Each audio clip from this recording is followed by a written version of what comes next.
At Penn State, the clock is ticking. 26 hours ago, Paternoville starts to fill up. 24 hours ago, Joe Paterno ignites the rally in the valley. 2 hours ago, the gates swing open and the whiteout begins. And this time, Joe Pa yearns for a game 60 minutes long and not a second longer against undefeated Michigan. Final play at Michigan Stadium. We have 1 second left.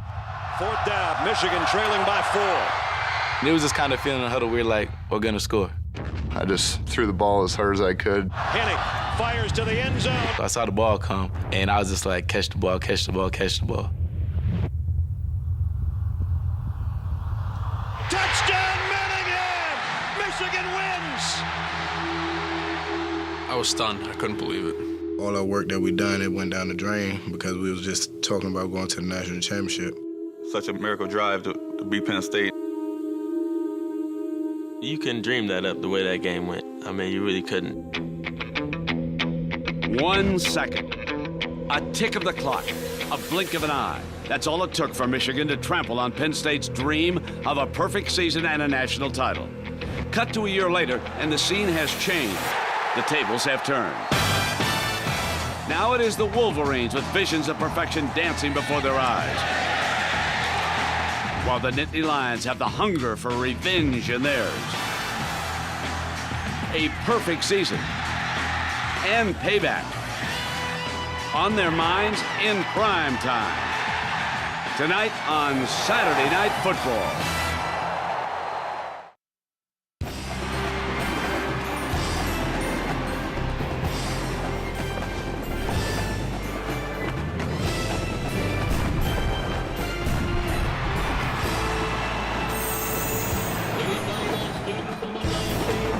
You are looking live at Beaver Stadium, where a crowd in excess of 107,000 awaits Penn State's game of the year so far against undefeated Michigan. Welcome, everybody, to Saturday Night Football, presented by Southwest Airlines. And here at Beaver Stadium, it's the Michigan Wolverines and the Penn State Nittany Lions. Welcome, everybody, with Bob Davie and Kirk Herbstreit. I'm Brent Musburger. First of all, congratulations to the Detroit Tigers. A walk-off home run by Maglio Ordonez. They go to the World Series. We welcome you, Tiger fans, to this game. Now, a year ago here at Penn State, you were on the sideline, a whiteout, and those fans ambushed Ohio State. Well, I think the atmosphere won the football game that night for Penn State. You're looking at Michigan this year, one of the best teams in college football. And when I go all over the country, one of the stadiums that sticks out is this stadium and the student section at Penn State. They're active, they're loud, and they're going to have to be a factor to knock off this Michigan Wolverine team. And Bob Davie, the Wolverines trying to regroup after a 7-5 season. Brent, I think maybe the biggest reason Michigan's so much better, their players are sick of hearing about 7-5. When you go 7-5 at a place like Michigan, that offseason is brutal. Trust me, I've lived that. The players get beat up, the coaches get beat up, but what it does, it provides an opportunity. You never want to live that again. It's great motivation. Michigan has a challenge tonight. Manningham, who's out with a knee injury.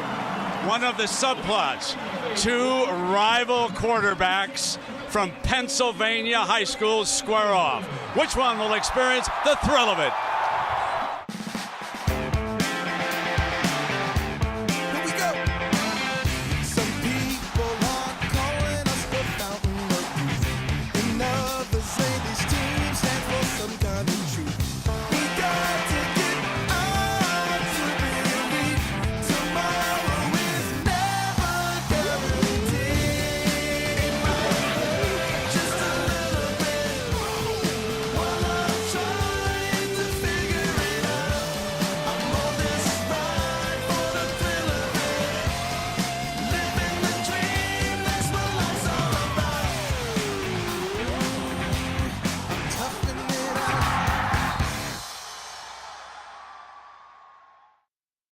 Watching ESPN on ABC.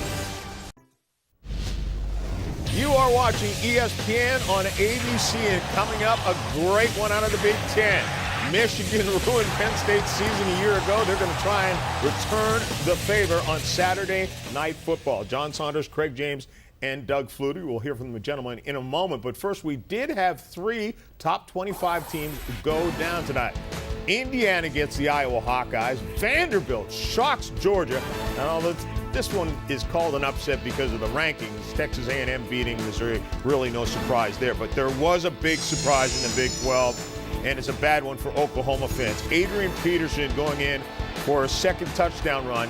53 yards, Doug. He dives in, and I think that's where he busts his collarbone. You know, when he reaches with the ball, he leaves himself vulnerable to go off balance and land on that shoulder. And, you know, it may not have happened. He could have run through it. But the bottom line is that's usually a 6 to 8 week injury, potential to come back for a bowl game. Whether that happens or not, I don't know. That's the way he plays the game, though. He plays the game hard. This is a real loss for Oklahoma. It's a loss for college football, and there's a chance he may never play college football again, may go into the National Football League, would end up 150 yards shy of breaking Billy Sims' all-time career record at Oklahoma. When you get to the Michigan-Penn State game, remember 1 second left in the game last year when Michigan, Chad Henne, DeMario Manningham to win the game. This time around, it's Michigan looking for the undefeated season. A lot of people are talking Ohio State, Michigan already. Can they get past this one? Including us. Yes. I'll take Penn State. I'll take the underdog. Their only chance in this ball game is for Tony Hunt, who's had 4 straight 100-yard games, to come out and be powerful. Doug, they've got to be physical or Michigan will run over them. Michigan is the most physical football team out there. They're front 7 defensively and running the ball.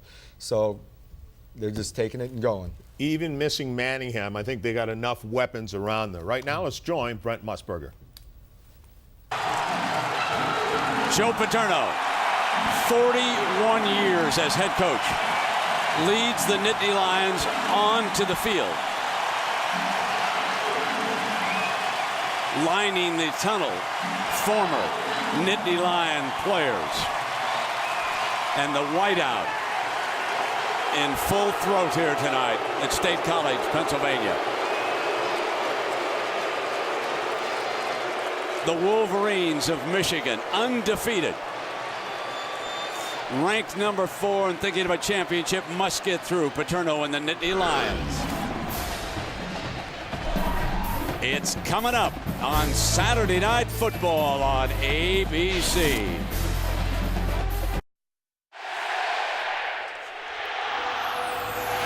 This ESPN production is available on ABC HD, presented by Dish Network. It is a perfect Saturday night for football. Little chill in the air, 40 degrees, leaves changing throughout central Pennsylvania, but note just a light breeze. Lloyd Carr and Joe Paterno both happy that they don't have to fight the wind here tonight. And Lloyd in his 12th season as the Wolverine head coach. Joe Paul will have the ball first here tonight as Michigan won the toss and they have deferred, so the Nittany Lions will have the ball first. Michigan has dominated the series. They have won the last 7. They lead the series overall 8-3, and during the Lloyd Carr era they are 7-2 overall and 3-1 here in Happy Valley.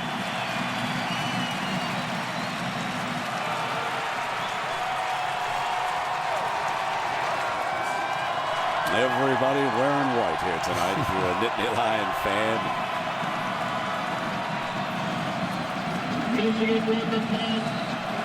Back deep now, Rodney Kinlaw and A.J. Wallace. Wallace is to the right as you look at it. Garrett Revis, ball on the tee on the 35-yard line. Rodney Kinlaw and A.J. Wallace back to the pickup. Underway. Wallace from the 4-yard line. Strong return. Breaks free. 1 to beat. Tripped up at midfield.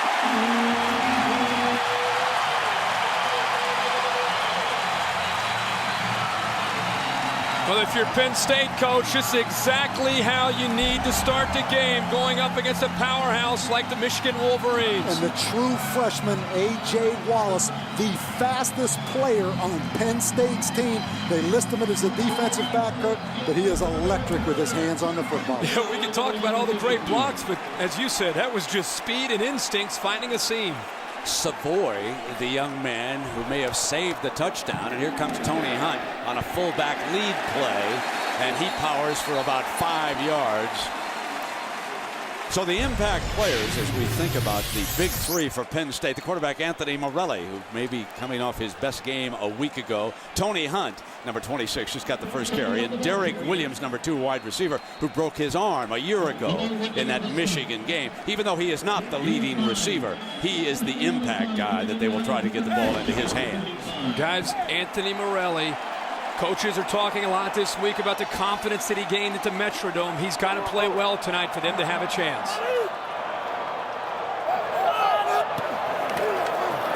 Here's his first pass. Incomplete. He underthrew his freshman tight end, Andrew Corliss, the intended receiver. Our city lineup. Now, we have talked about some of the impact guys, and how about the offensive line? Well, it has been a work in progress. But good news is Levi Brown is back at left tackle. And oh, do they need him against this Wolverine front, Bob Davie. One of the best we've looked at. No question, Brent. And I think Penn State is going to have to move the pocket. Even though Anthony Morelli is not the most mobile guy, he's going to be a sitting target if he tries to just sit in that pocket. Morelli facing his first third down of the night. Under pressure, Harris was closing in. First down, Butler picks it up. He's the receiver. So they bring a linebacker blitz. Harris closing in on him, and Morelli picks up his first reception, and the chains are moved.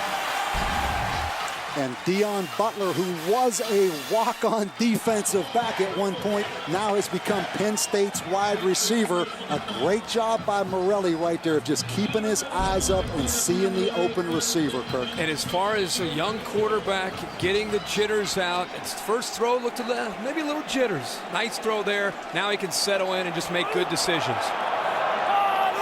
Ball just across the 35. Play fake, in trouble, has to throw quickly, and completes it to Hunt, who picks up a couple of yards on the play. He was under enormous pressure, and that was Sean Crable who applied the heat. And Kirk, they talked about the confidence that Anthony Morelli gained last week. I mean, Sean Crable wide open as the blitzer, but a great job by the quarterback of just getting the ball off. And if the pass before didn't settle him down, a shot from Crable will definitely get him into this game. Michigan attacking here on 1st and 10. Second down from the 32-yard line. Here's Hunt plowing straight ahead, and that'll bring Penn State into another third down against this Wolverine defense. And when you go down and take a look at these fellows on the field, this is a very impressive football team. Lamar Woodley, very powerful defensive end. David Harris, the middle linebacker we've seen, and Leon Hall, as good as any corner that we have watched this year. One thing, Brent, about this team is they're veterans. Coach Davie mentioned in the open they went 7-5. They suffered as a group. Lamar Woodley and this group have been very, very motivated. One of the best defenses in the country, without a doubt. So young Morelli in his second, third down. Fake has time, and he's juggled by the wide receiver. Had the first down, and it was incomplete, intended for Jordan Norwood, and he should have caught that. Of all their great receivers, Jordan Norwood has the surest hands. You're not going to see this, Coach, very often, him drop an easy catch like this for a first down. You know, surprisingly, he dropped the first ball thrown to him last week against Minnesota. He has some problems with his fingers, and I think, Kirk, that's the reason you're seeing that drop right there. Kevin Kelly, left-footed kicker. Go, Paul! Onto the field. He'll attempt a 46-yarder to put the Nittany Lions ahead. Off to the left. Slid it off to the left. So after the kickoff return, the Nittany Lions stall, miss a field goal, scoreless. When you come back, you'll see Chad Henne and the Wolverines. You're watching ESPN on ABC. The Wolverines will start from their own 29-yard line with their first possession of the game. Chad Henne, the junior quarterback, 2 hours away from here, brings the Wolverines to the line. Mike Hart is his running back. He'll get the first carry to the left side, and he's thrown for a loss. Good defense by Josh Gaines that time. And here's our impact players. Henne, we've mentioned. Mike Hart, the running back. Steve Bruston must replace Mario Manningham. as the go-to guy here tonight. He's never been a real deep threat as a wide receiver, the greatest return man in the history of Michigan football. But if he catches a 15-yarder in space, look out.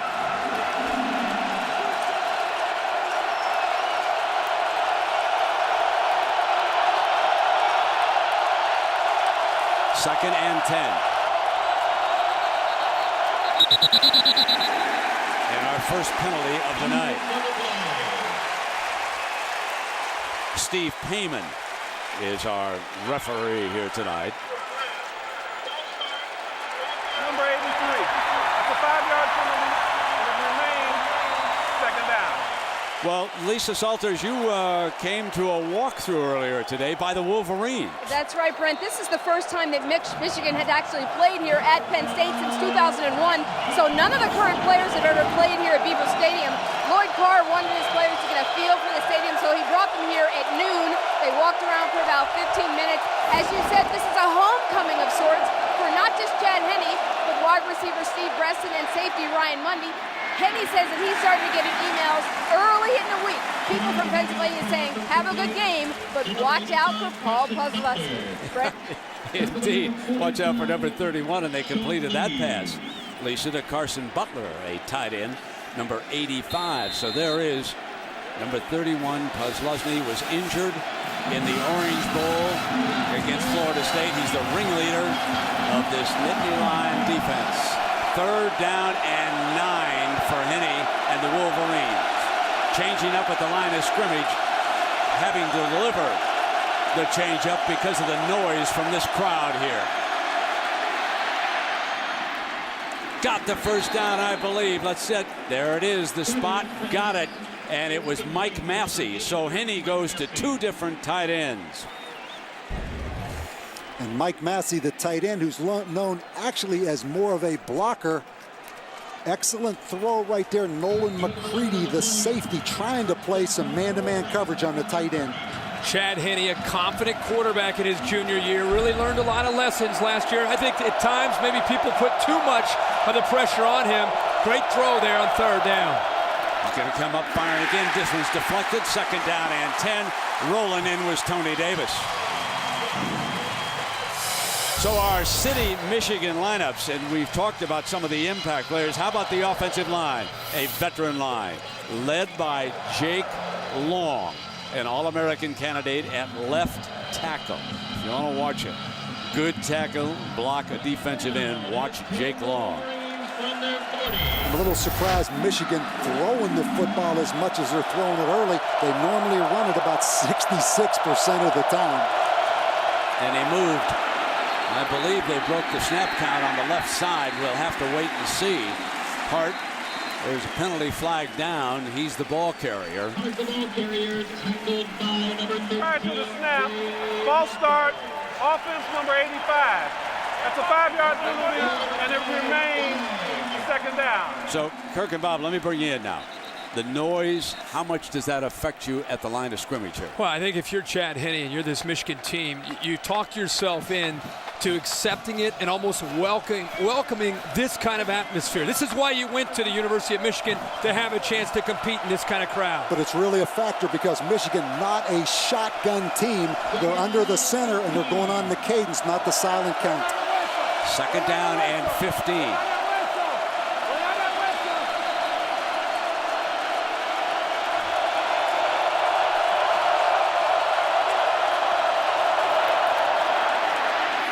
Screen to Hart. Breaks a tackle from Connor. Very elusive. And getting back where it'll be third and manageable as we take a look at our City Penn State defensive lineup. And number 13, Jay Alford. He jumps off the screen when you watch tape of this football team. Puzzlesky we've talked about. Number 1, Justin King. He's been nicked a little bit. Did not practice at full speed when we were here. He is over at right corner. He's only a sophomore. He has a tremendous future. Third and 7.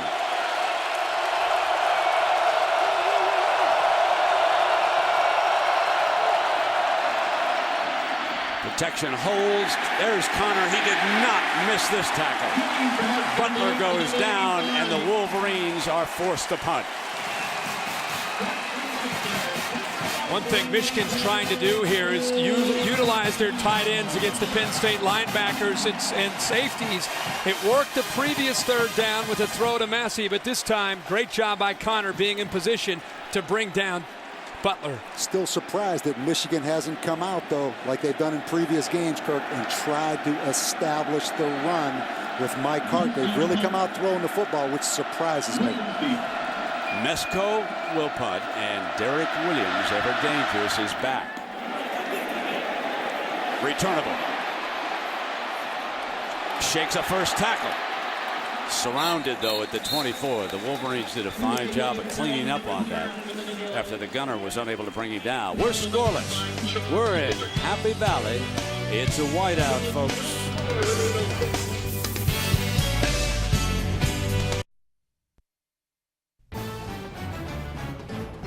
Saturday Night Football on ABC, presented by Southwest Airlines. The low fare from here to there. It's on Southwest Airlines at southwest.com. The new HP Blade System C-Class, set IT free. The United States Postal Service. Now the post office comes to you with free package pickup. And the new 2007 Lincoln Navigator. Ah, the creamery here in Happy Valley. A little peachy. Paterno. There's someone got a little lime there with some flavor. Our crew picks up about 3 pounds apiece when they come here. Good. For this Yeah. Good stuff. First down and 10 now from Morelli and the Nittany Lions. And there's a quick flip to Williams. And Williams is tackled in a hurry by Leon Hall.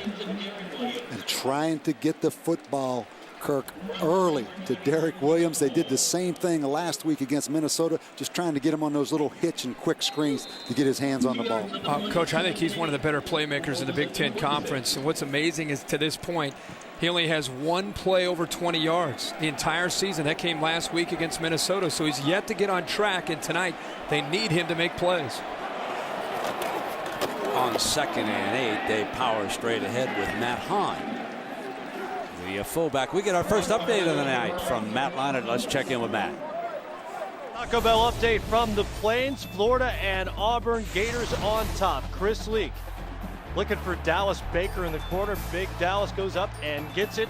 80th touchdown of Leak's career and a 7-point lead for Florida. Like the Gators, USC playing for votes that could affect their BCS standing, and 7-0 there on a John David Booty touchdown pass in LA. Matt, I apologize. I had you completing a pass like Leinart. Yeah, man. you That's felt that Leinart C score coming. Down. Morelli fires it out of bounds, and Norwood, the intended receiver that time.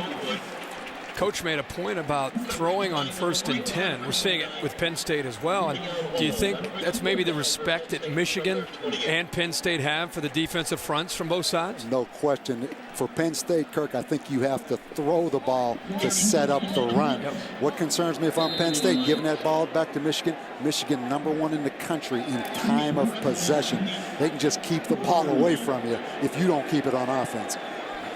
Capanos, very strong leg, and the ever-dangerous Mr. Preston awaits this punt for the Wolverines.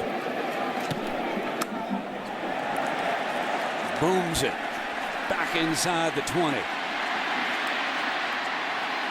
Nothing doing. The beauty of a strong-legged punter. A 55-yard punt, and Mr. Preston is held to 3 yards on the return. Now, time to go back to our ESPNU City College Vault. Last season, Penn State traveled to Michigan looking to remain undefeated. The Wolverines faced a 4th down, trailing by 4 with 1 second remaining. 4th down, 1 second left. Michigan trailing by 4. Henning fires to the end zone. Touchdown, Milligan! Michigan wins!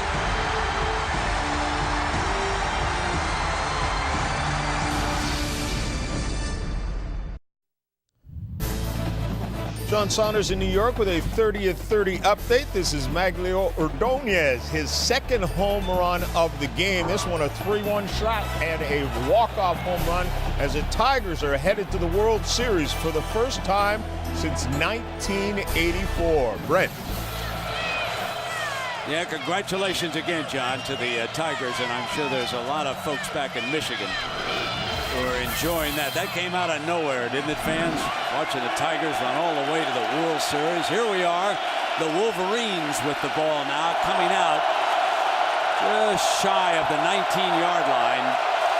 And Henne battling the crowd noise here in Happy Valley, just as Ohio State did a year ago. And Mike Hart is being ridden down. Same kind of game. Tim Shaw is there. Defense starting to dominate early. See, I think Tom Bradley, the defensive coordinator from Penn State, is expecting Chad Henne and this Michigan offense to run the football on 1st and 10. So I actually applaud Mike DeBoer, the offensive coordinator from Michigan, for taking some chances here early to try to slow down that Penn State front. Defensive coordinator Tom Bradley. And he's a good one. 2nd down and 10. You see the quick Penn State linebackers ready to attack. Play fake, Henne deep drop. And he is hit from behind Shaw.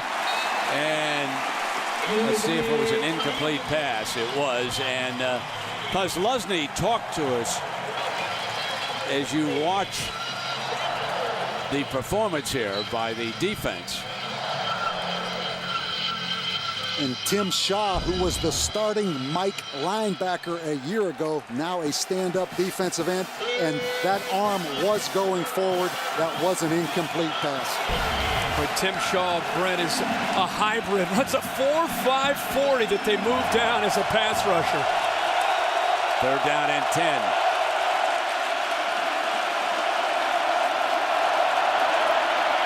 Play fake under pressure.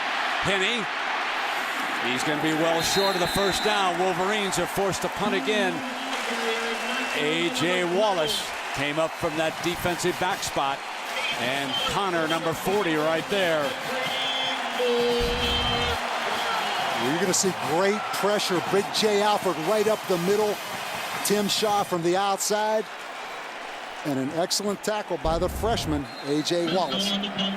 A.J.'s had 2 big plays tonight. Not only the tackle, but the kickoff return. Mesko on to punt again, and Derek Williams back.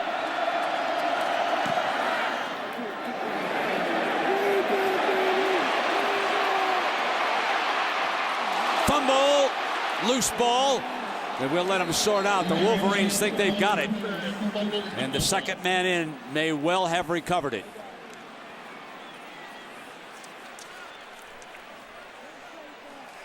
Wolverine football.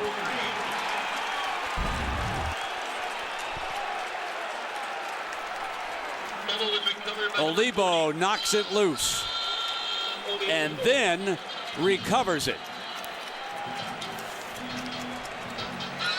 Big hit there covering. This is what Michigan needed to kind of change not only the momentum, but the field position. It's been favoring Penn State. That is a big sequence there, big play for this Michigan defense, or the special teams, rather. Obi Olibo, the senior fullback, who is not out there, not only jarred the ball loose, as we see number 20 Tim Shaw kneeling down for the Nittany Lions on the far side, but we go back to that performance from Laurel, Maryland, the senior fullback. What a play on that punt team. And Penn State, with no turnovers last week, thought they had gotten over the hump, because prior to that they had turned the ball over 12 times in the first 5 games.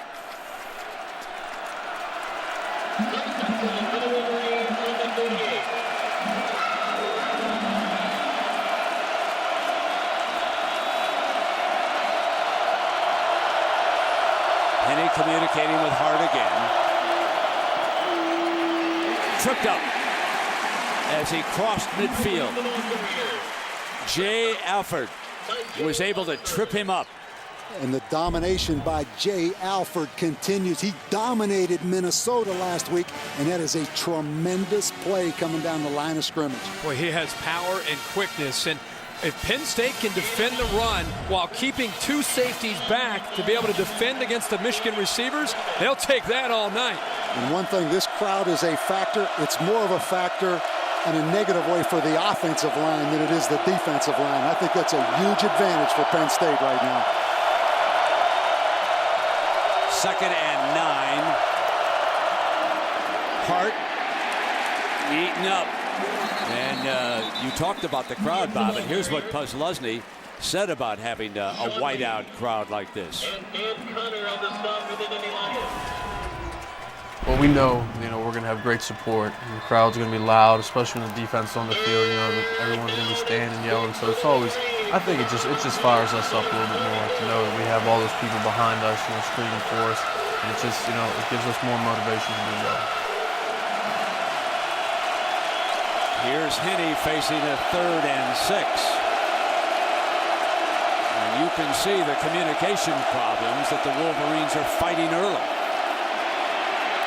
Time, downfield, incomplete. The intended receiver, Adrian Arrington. And again, A.J. Wallace, the freshman, in coverage, but Arrington had a step as you see the safety come over the top for help. But how about the sudden change defense by Penn State after the turnover? Excellent job. And Scarato has gone back as the punt returner. So after the fumble that time, and this time Ross Ryan into punt for the first time here tonight for Michigan. The directional punt, and we will see where they mark it inside the 20-yard line. And Chad Henne chats with the coaches upstairs. And reminder now, tomorrow, don't miss final round action from the Fries.com Open. Coverage begins at 3 Eastern, noon Pacific, right here on ABC. I tell you, this is a great scene here tonight. And how about these uniforms of these two teams? That's part of it, the tradition. Last week, Kirk, we were out at Cal. It was like a softball game, watching Cal and Oregon. I mean, this is tradition right here. Anthony Morelli played high school ball up the road in Pittsburgh, and Hunt is out of bounds. Burgess, number 6, over there on him defensively, but there is a flag.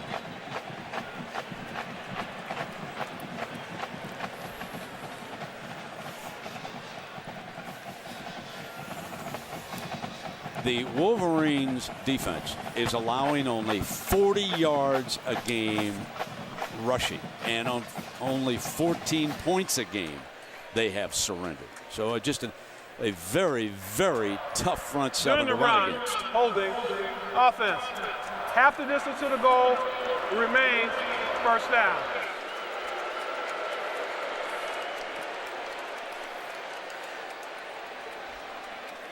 And that tells you the story right there, how many yards they've given up. Only Minnesota able to gain more than 100 yards on the ground. And Wisconsin, a very powerful running team. And Ron English, the defense coordinator, who for a short time had been hired by the Chicago Bears, came back to run this defense. Morelli going to screen from the end zone. And Hunt battling to get back to the original line of scrimmage, and Lamar Woodley, number 56, is there.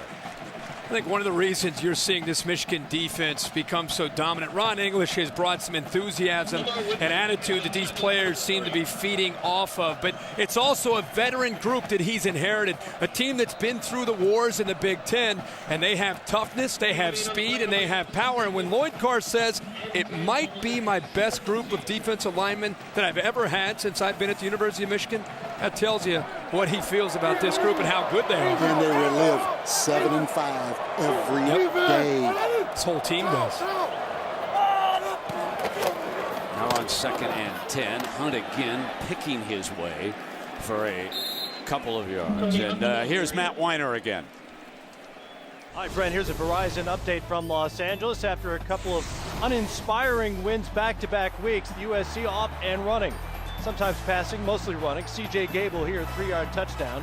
14-0 over Arizona State. Florida suffered a holding penalty in the end zone. That's a safety for Auburn, cuts the lead to 5 on the Plains. And here we are, scoreless, Michigan and Penn State. Final seconds of the first quarter. Morelli at the first down marker.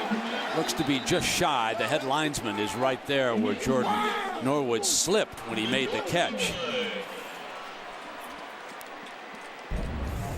First thing you'll see is pass protection. Watch the block right there by 64, Ornberger, the guard.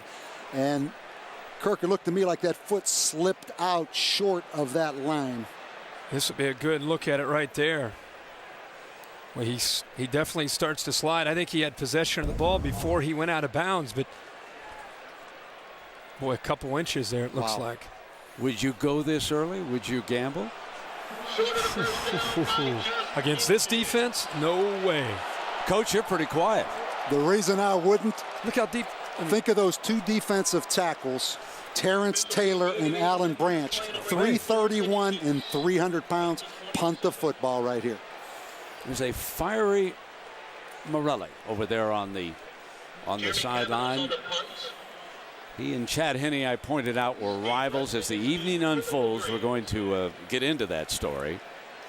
Henne, of course, was recruited first by Penn State. There was a verbal commitment that the Penn State coaches talked about this week, and then he decided that his future as an NFL quarterback would be better served if he went up to Ann Arbor and played for the Wolverines. And in a famous high school all-star game, Morelli drove the Pennsylvania All-Stars down the field against Ohio, and Chad Henne replaced him on the last series and threw 3 incompletions.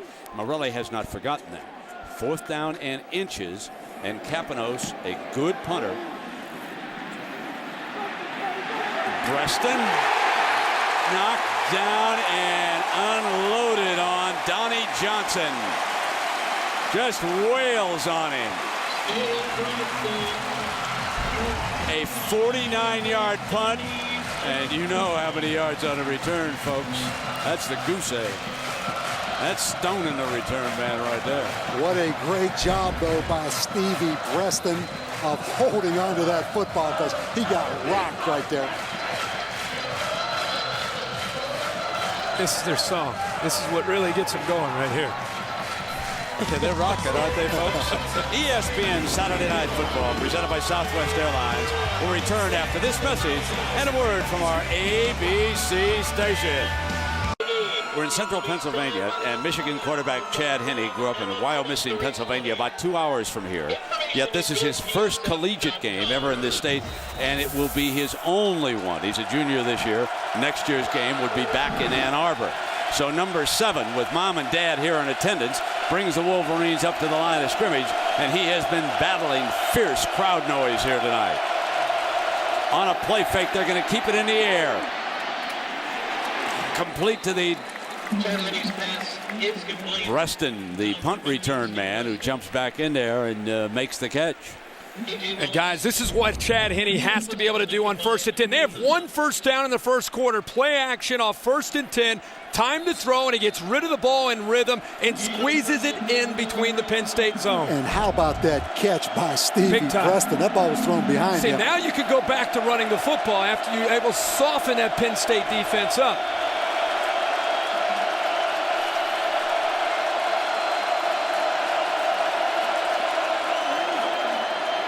Here comes Hart, picks his way for short gain, and Connor, number 40 there, along with number 31, Puzlesny, 2 of their fine linebackers, and Mr. and Mrs. Henne are here in the crowd. There is Pops with the cap. Mom is sitting down.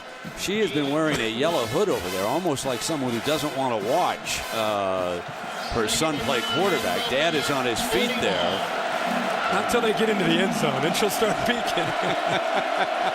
2nd down and 10.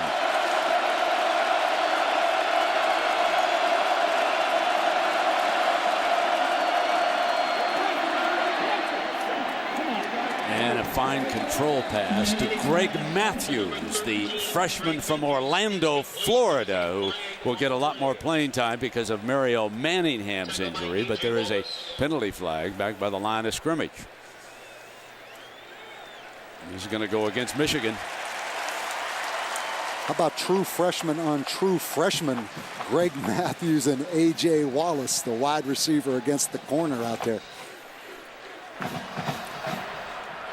Ineligible receiver downfield. Number 15 was covered on the line of scrimmage. That's a 5-yard penalty from the previous spot, and it remains second down. You know, just when it looks like Michigan's starting to establish a little rhythm, they self-destruct, a little bit of a mental error, and now they get pushed back. And you love to be a defensive coordinator in a stadium like Penn State. If you're Tom Bradley, it's a huge advantage, Kirk, for the defense with this kind of crowd noise in here.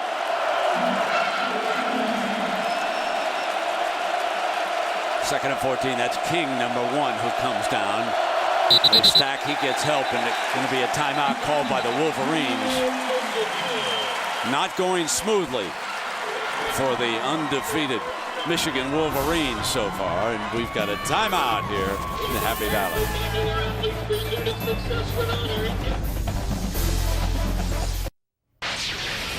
Don Saunders in New York with the Prime Time Pulse. Want to let you know on ESPN Game Plan, you can watch the USC take on Arizona State. They have the lead there. And meanwhile, in full circle, Florida and Auburn in a 2-point game right now. Second down and 14.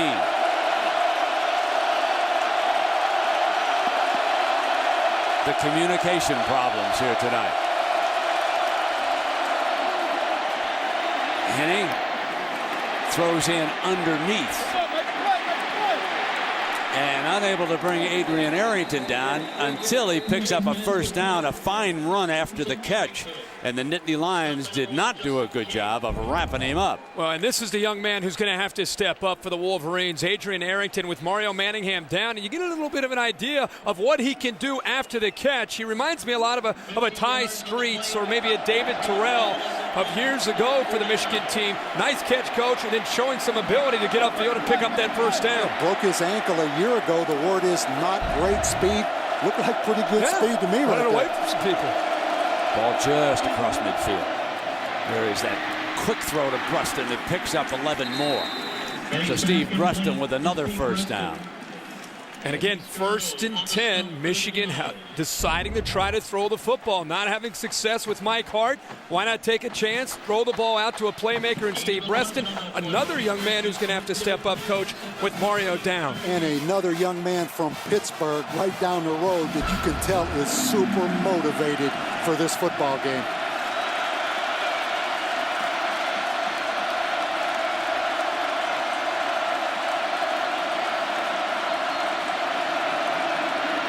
The play fake, the deep drop on first down. For the end zone, incomplete. Bruston, the intended deep receiver that time, and it'll be 2nd and 10. And let me ask Coach Davey, are you surprised at the impatience with the way they were sort of working the ball underneath and getting the corners against these untested cornerbacks? What I'm really surprised of, Brent, that they're not running the football. So much made of Michigan in their new zone blocking scheme, the commitment to the run. In a stadium like this with all the crowd noise, I thought they would line up and run the football and establish Mike Hart. I love what they're doing, and I love the fact that they're attacking their best corner, Justin King of Penn State there. What position did you play? Quarterback. I got Take you. some chances. Go back to the run after you open it up. 2nd and 10. Play fake. Shaw in on him. Come to the tight end. The Nittany Lions are missing on the first tackle. And Carson Butler with another reception. And here's Mike Hart this season. You can see what he has put up as far as yards are concerned. Today, 5 carries for 5 yards. What do all those teams have in common except this one right here? poor defenses. This is the best defensive front that Michigan has seen all year. They can't just line up and run Michael Hart. But you will agree, Mike Hart is the heartbeat of this Michigan football team. They're going to get back to him, but they have to soften up this defense first. They're going to try him on third down, and he picks up the first down. To the 25-yard line. This is the outside zone stuff that you're talking about. And again, it's something that's obviously going to work. Mike Hart makes this offense go. But I just think you're swimming upstream when you have all this noise and you don't have Mario Manningham. And everybody's loading up. Tom Bradley's loading his defense up to stop Mike Hart. You have to break some tendencies and then go back to your wheelhouse, which is number 20, Michael Hart. This is a great drive right now. Hart goes in motion out of the backfield.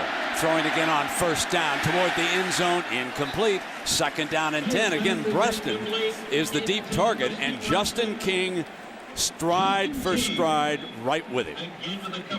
And we talk about Derek Mitchell on offense for Penn State, number 2. Maybe the most highly recruited player in the country 2 years ago. Justin King, the corner, was the number 1 corner prospect in the country 2 years ago out of Pittsburgh, and you saw that ability right there, Kurt. Wasn't it fun to watch Michael Robinson, the senior last year, with all that young talent around him? What a playmaker he was. Yep. Incomplete. Preston again. A little bit of a cushion on that freshman, and the ball was thrown too high to Steve Preston, who certainly has been the number 1 target here tonight by Chad Henne. Scoreless, low-scoring game. 11:18 to go in the second quarter. 107,000 plus on hand. Beaver Stadium, State College, Pennsylvania. Remember early in the game, the tight ends were the go-to targets for Chad Henne on third down. Mike Massey, see what he can do here on 3rd and 10.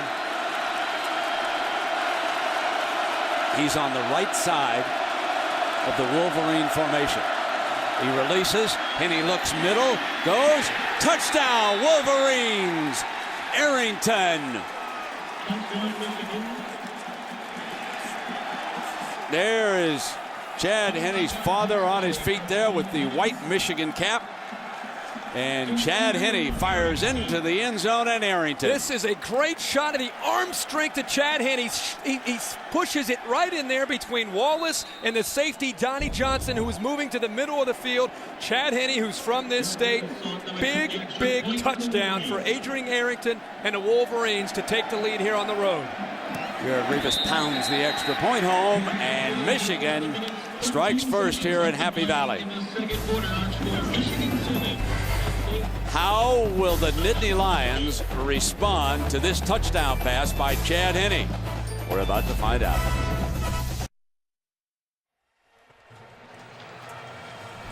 So Arrington with 14 catches on the season, and 4 of the 14 for touchdowns. And you wondered who the deep threat would be with Manningham out. Arrington steps up and catches the first touchdown of the night. Great job by Mike DeBoer, the offensive coordinator. Aggressive play calling and giving Chad Henne a chance to execute. And now, when they get the ball back, chance to go back to Michael Hart. Here's Kinlaw. Battles his way to the 21-yard line. Kirk, this is a great read. If you watch the safety right here, on the snap of the ball, he's going to roll to the middle of the field. Chad Henne sees that, and then the receiver runs a skinny post away from where the safety rolled, and A.J. Wallace, the freshman corner from Penn State, let Arrington inside. And it's a great job of just looking into Donnie Johnson's eyes. He puts him to the middle of the field with his eyes, knowing exactly that he's going to come back to Arrington, and again, what an arm by Chad Henne. Now Morelli's turn. Play fake to Tony Hunt, fires complete. And that's Derek Williams, the young man who fumbled that punt earlier in the football game. So he comes back with that reception. Now remember, Morelli and Henne were born 14 days apart in 1985. 3 years ago, they were the 2 top quarterback prospects in the state of Pennsylvania. Morelli at first declared verbally for Pittsburgh, Henne for Penn State. But when Henne changed his mind, That opened the door down here at Penn State, and they went after Morelli, and here he is, his first year as their starting quarterback. The draw play with Hunt. Let's check in with Lisa. Well, Brent, we talked to Anthony Morelli yesterday, and he said that overtime win at Minnesota last week really gave him a new confidence. And Joe Paterno said it was good to see him getting in some guys' faces last week. I asked Morelli about it, and he said, I just thought I need to say to guys, wake up. And all the players that I talked to said that he's always had a good presence in the huddle, but last week he grew up a lot. Brent? Thank you, Lisa. 2nd and 7 for Morelli.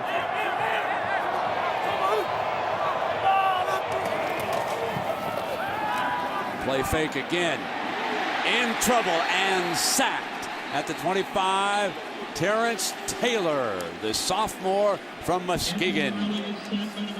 Well, there's so much talk about Allen Branch and Biggs on one side and, of course, Woodley. But Terrence Taylor continues to show that for a sophomore, he has great explosion in the middle, Coach. And you add him to the rest of this defensive line, and they keep rotating guys in and out. Boy, oh boy, that's good. what a nose guard looks like. That's right. Benches over 500 pounds, state champ in the power lift 3 years in a row in the state of Michigan. That's how you drop a nose guard.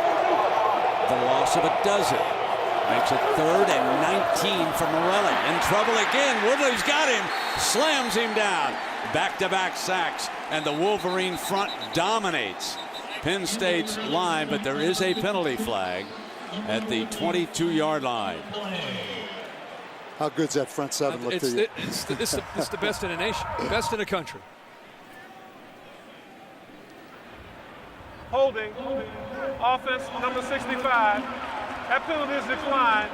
4th down. Robert Price with his hands full at guard.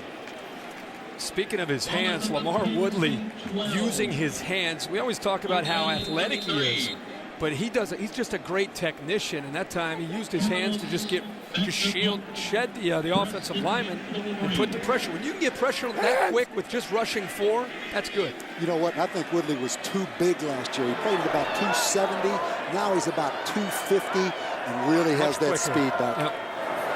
Capanos again. Bruston back. Signals for the fair catch this time, and Chad Henne and the Wolverines will be working with a 50-yard field when you come back. Can the Nittany Lion defense slow them down this time? We'll find out.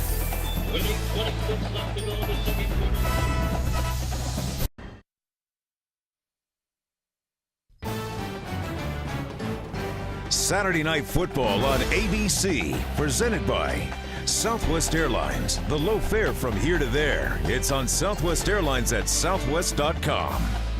Aflac, ask about it at work. Chevrolet, America's brand. Chevy, an American revolution. And Singular, raising the bar. Welcome back. Michigan on its last possession, striking first here tonight. Now operating from midfield. Here comes Hart. Blasts his way for about 7 yards. Our Pacific Life game summary, and you get the feeling that this is a very, very important drive for the Penn State defense in this game, and some of the numbers certainly show that. You see that the Nittany Lions have been held to minus 12 yards rushing because of the back-to-back sacks. Remember the college game, sacks come off the rush yards. 2nd down.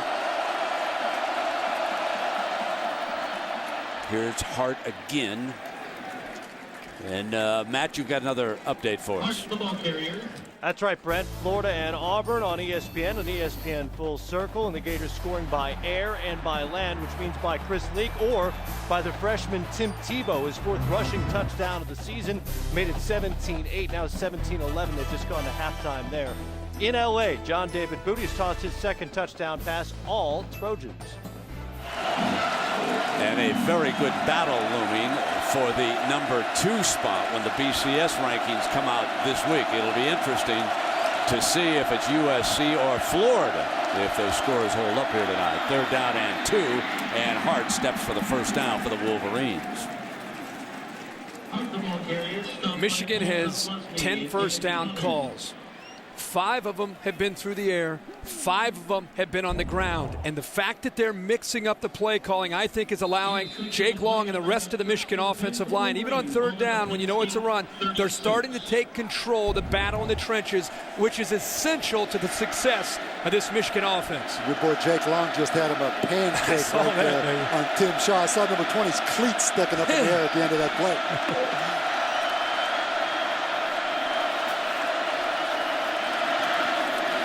Here's Henne, back to throw again, got another one, and he hits his main man, Adrian Arrington. It's the exact same call that they were able to score a touchdown on, where Chad Henne looks to safety off to the middle of the field, comes right back with a dart right to Arrington, and he knows that he has to put a lot of velocity on that ball because the safety in corner, it's a tight squeeze, but again, he squeezes it in for a big gain on 1st and 10 for Michigan. And the only difference, Tony Davis is in for the true freshman A.J. Wallace at corner, but the same result. This time it is Hart, and Henne now 10 of 16 for 127 yards and the 1 touchdown. Mike Hart has rushed for 29 yards with 10 carries. And it's amazing that Chad Henne and Anthony Morelli are the same age, and how much more football Chad Henne's played. It's obviously right now the difference in his football game, Kurt. The game experience is helping Chad Henne, but the play calling is really allowed him to have the success to settle down in this game. And I think you're right, Brent. This is a huge drive for Penn State. Here's your 2nd and goal.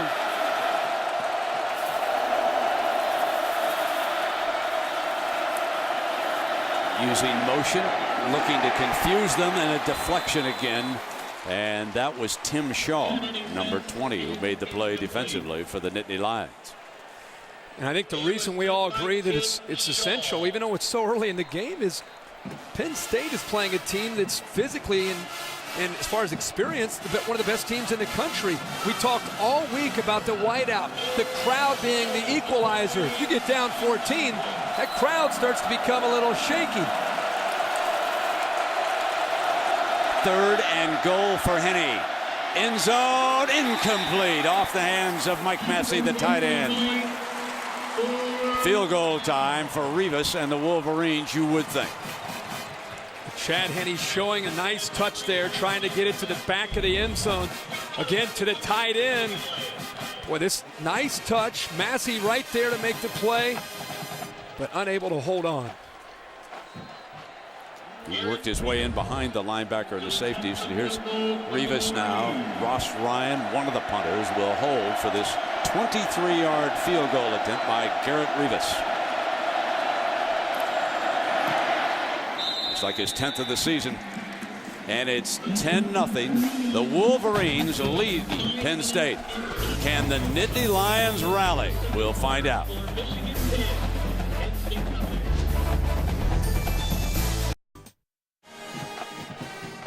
But no Deion Butler at all, right? Has Deion Butler caught a ball? It is 10-0 right now. Michigan with a 10-point lead. Near the end of the game, we'll select a Chevrolet pair of the game from each team. To honor their determination, Chevrolet will make a $1,000 contribution to each university's general scholarship fund. Rivas with the ball on the tee on the 35-yard line. Ken Long, A.J. Wallace. A.J. had a fine 47-yard return, but the Nittany Lions couldn't do anything with it to start this game. He'll try it again from the 4. Here comes the freshman. Surrounded at the 13. Michigan taking control of this game against Joe Paterno. Speaking of Joe, it's time for the Aflac trivia question. Here we go. All right, here. All right, Kirk. Joe is one of 2 Division I-A head coaches to coach at one institution for 40-plus years. Who's the other? Okay. I'll give you a hint. It's not your generation. I'm not sure whose generation it is, to be honest. Easy now. Easy now. He's a legend now. All right, Anthony Morelli, we've talked about how you've improved last week on the road at Minnesota. This offense needs a spark. See what they do. The defensive line really took charge every time he dropped back to pass the last time. Hands! In trouble, fumble. Morelli back on it, back inside the 5-yard line. Woodley there again, number 56, jarring the ball loose. Take a look at big Lamar Woodley. That is 3 straight plays that Michigan's gotten pressure with their front. And I'm going to tell you something. Tony Hunt is a workhorse, but there's no way Tony Hunt is going to be able to stop Lamar Woodley from getting to the quarterback. The coaches, Galen Hall, the offensive coordinator, said exactly what you just said, Kirk. Now, Hunt said to us that if Woodley gets free, you've got to get into him quickly. Here's a bulletin. He didn't get into him quickly enough. 2nd down and 19. That massive front, among the best in all of college football. Hunt battles away against Burgess. They've got great linebackers. Harris, number 45. Burgess, number 6. Crable trying to step up. The one thing that English did, folks, he took people like Woodley, Harris, Burgess. He got right in their wheelhouse in the spring. And that's why they're playing with more aggression. That's what a coach like Ron English, that's why Lovie Smith wanted him in Chicago. He knew this man is a talented football coach. Going to be a head coach someday, somewhere. From the end zone, Morelli on the roll now. Fires deep downfield. There's going to be a penalty. Automatic first down. Williams is pushed down. Trent, the corner there, number 14. And that's the guy, Morgan Trent, number 14. We thought Penn State would work on. You notice the cast he has on his left hand. Obviously, Ron English once uncatchable. Yeah.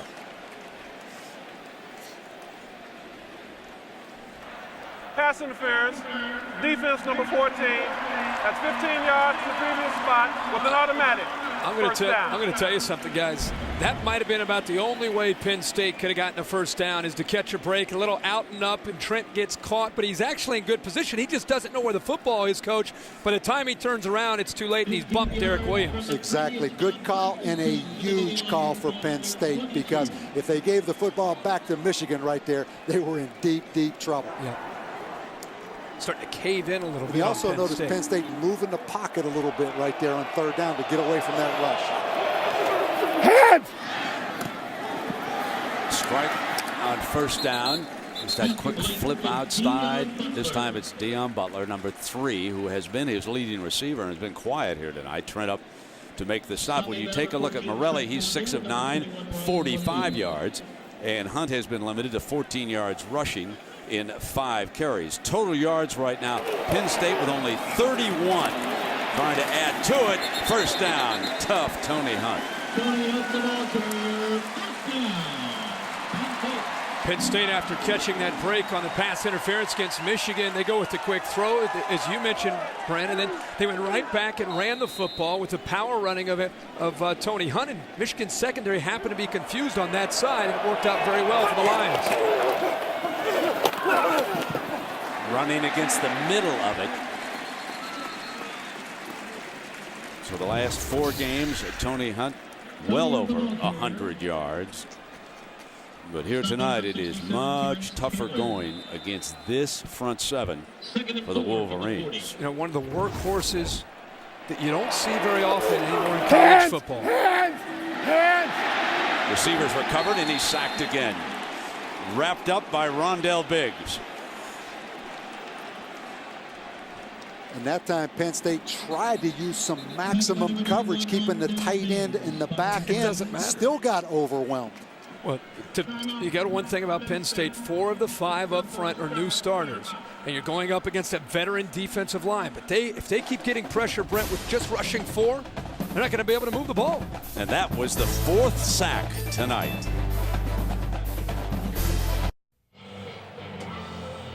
Well, this is the Mount Rushmore, if you will, of college football coaches when we take you back to the Aflac question. Only 2 of them, 40-plus years, Division I head coaches. The other, certainly one of the great legend, Amos Alonzo Stagg, Chicago, 1892, 1933. You see, Kirk, I told you it was not yours. See, that's against the rules. Again, every time I come in here with you guys, you go back to the turn of the century. But you're spending so much time. Don't go with you guys. These questions come right from Penn. They're right out of his wheelhouse, baby. You start talking Amos Alonso Stagg, that's Musburger all the way. Here comes Hunt, first down, breaks free.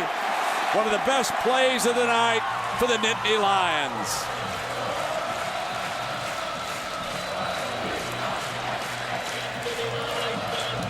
.30 yards.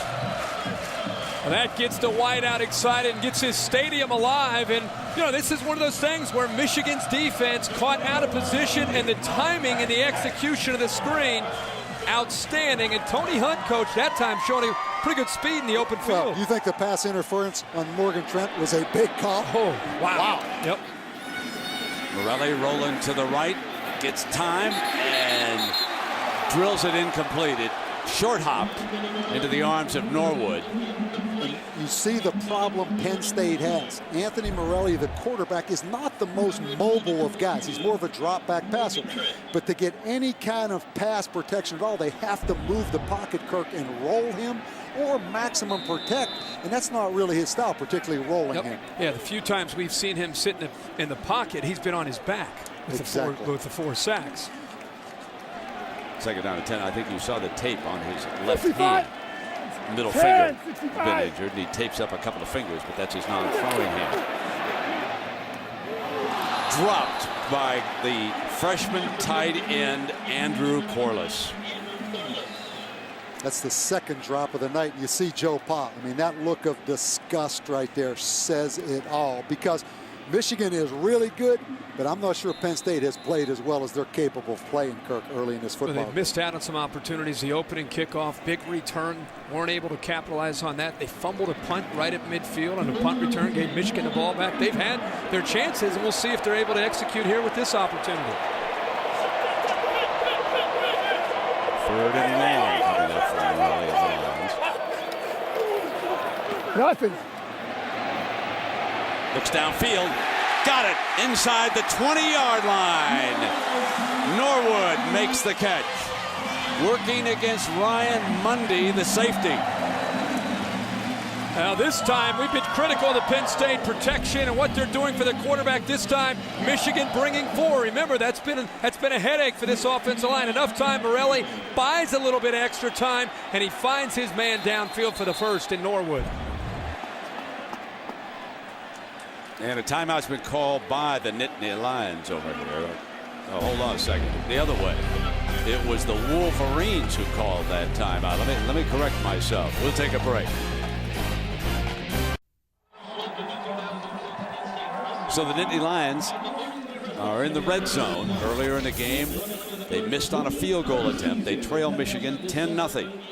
And Joe Paterno with the offense around him, McQuarrie, and look at this firebrand. I mean, is he getting after him right now? That's been 30 straight seconds of getting into the grill of that Michigan defense and challenging them to come up with a big stop. And that's why he called timeout. Yep. He called it for one reason, to get their head straight. And that's what he's brought to this defense, is the fire and the recklessness in which they play. But Penn State has really struggled in the red zone all season. Start with the draw play, and they only get a couple of yards off that, so that's going to leave with about 2nd and 8. Adams coming up to help on that play. He's a junior safety from Charlotte, North Carolina. Jamar Adams, very well liked by the Michigan coaches. Now we've got another timeout. McQuarrie's over there with Joe Pa. This one was called by Penn State. Galen Hall's on the headset to McQuarrie down below and giving him the plays that he wants called, and then of course they've got to run it through the Godfather over here. And right now they have to be talking about their group of receivers trying to find the matchup that they like. The clock getting down, and timeouts right now getting down. They've got to be able to attack downfield to their talented group of wide receivers, but you leave it up to the quarterback to find the matchup that he likes. And so far here tonight, certainly I think you guys agree that Michigan has dominated the football team. Bob, your point is so well taken. Penn State has not played well. They can play better than this. Well, you think about it. The first series of the game, they get the excellent kickoff return. Norwood drops the out pattern when he had great field position. Derek Williams fumbles the punt return. They've not played great, but it's only 10-0. They have a great drive going right now, but they've had problems all year in the red zone. I mean, this is a key series, obviously. Second down and 9 after the timeout. Throws first down inside the 10-yard line. Williams, the receiver. This is something that Anthony Morelli, even though he's a first-year starter, you work on this all the time with Joe Paterno and his offensive staff. 2-minute drill, you move the ball inside the 10-yard line. It's a first down. Get the play called. Get up to the line of scrimmage as the clock moves. We've got 40 seconds to go. Here comes Hunt. He stopped just short of the 5-yard line. I'm going to make you a promise. You're not going to run the football into the end zone from there against this Michigan defense. They're going to have to throw. And that well might be what Joe Pa is saying over there, that they're going to have to throw it and use this receiver pack. This is a long 5 yards, Kirk, to go. Your point is very well taken against that front. I think Joe's making that point to Morelli right now. And now they don't have any timeouts left. They're 30 seconds. You know, whether you're going to try to find a tight end, working to the back of the end zone. You find Derek Williams, find one of your receivers matched up in a matchup that you like against the Michigan secondary. They have to throw the football. They're not going to run in against that defense. One thing that's interesting to me, you see how animated Joe Paterno is on that sidelines. Let's go back to our conversation yesterday with Galen Hall, the offensive coordinator. He said for the Notre Dame game, the Michigan game, the Ohio State game, Joe is right in the middle of it. Reminded him a lot when he coached for Barry Switzer at Oklahoma. When Oklahoma played Nebraska, Barry would get right in the middle of it. And this is a big game for Joe because the Wolverines have beaten him 7 straight times. And as we keep saying, a big drive and a great opportunity. 13 plays, 81 yards, 4 minutes and 40 seconds before we get to the halftime. And Kevin Kelly, the field goal kicker, is only 12 for 18, Brent, on the season. So you know they're thinking touchdown now. Empty backfield.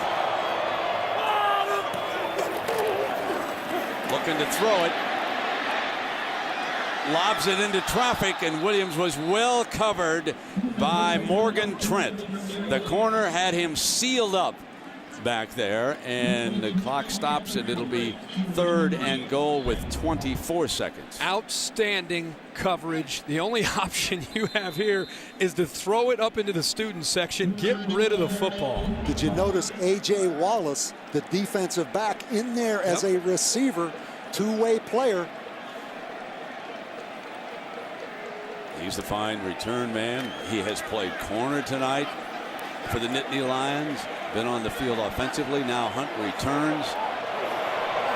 3rd and goal. 24 seconds left in the half. Fires a bullet, incomplete. And jumping in there's Ryan Mundy. Now check that. That was Engelman who had jumped in at that safety position, number 31 and not 21. So it was Engelman over there defensively. What's the no-no, Coach? What's the no-no? Never throw late in the flat. He hesitated just a second, allowing the safety Engelman to come over and get his hands on the ball. The ball actually hit him right in the chest. And I think Engelman might have had his right hand on that hip a little bit right there. You know, the Boo Birds are out for the field goal, but I think this is the only play to make right here. Sure. Against this defense from this field position, and Kelly puts Penn State on the board with the 22-yarder. Yeah, that would have been a heartbreak for Penn State if they'd have gone to the locker room without a single point. I mean, Joe Pa knows he had to get something out of that drive. Well, 16 plays, 81 yards. They come up with a field goal before halftime. And the way this game felt after Michigan took control going up 7, looked like they potentially might go up 14. Penn State's defense holds them to a field goal. Then they're pinned back 3rd down, and they catch the pass interference. Exactly. That was huge. And let's go back to how they kept the drive alive. The pass interference on Morgan Trent. If Michigan gets the ball back right there, Kirk, you feel like it's going to be 17-0 Michigan. Yep, all the momentum in the world on Michigan's side. Big sequence there of plays for the Penn State Nittany Lions to stay in this game. Well, if history teaches us anything about this matchup, this will go right down to the final minutes of the football game. The last couple of times that these fellas have met, let's go back to 2002. Time running out. Chris Perry pounds it in for the Wolverines, 27-24 in overtime. Then, a year ago, 1 second left. Mario Manningham working the back of the end zone, 27-25. The Wolverines have won 7 in a row. The last 2, 1 in overtime. And, of course, a year ago, that dramatic ending in Ann Arbor, the only loss suffered by Penn State.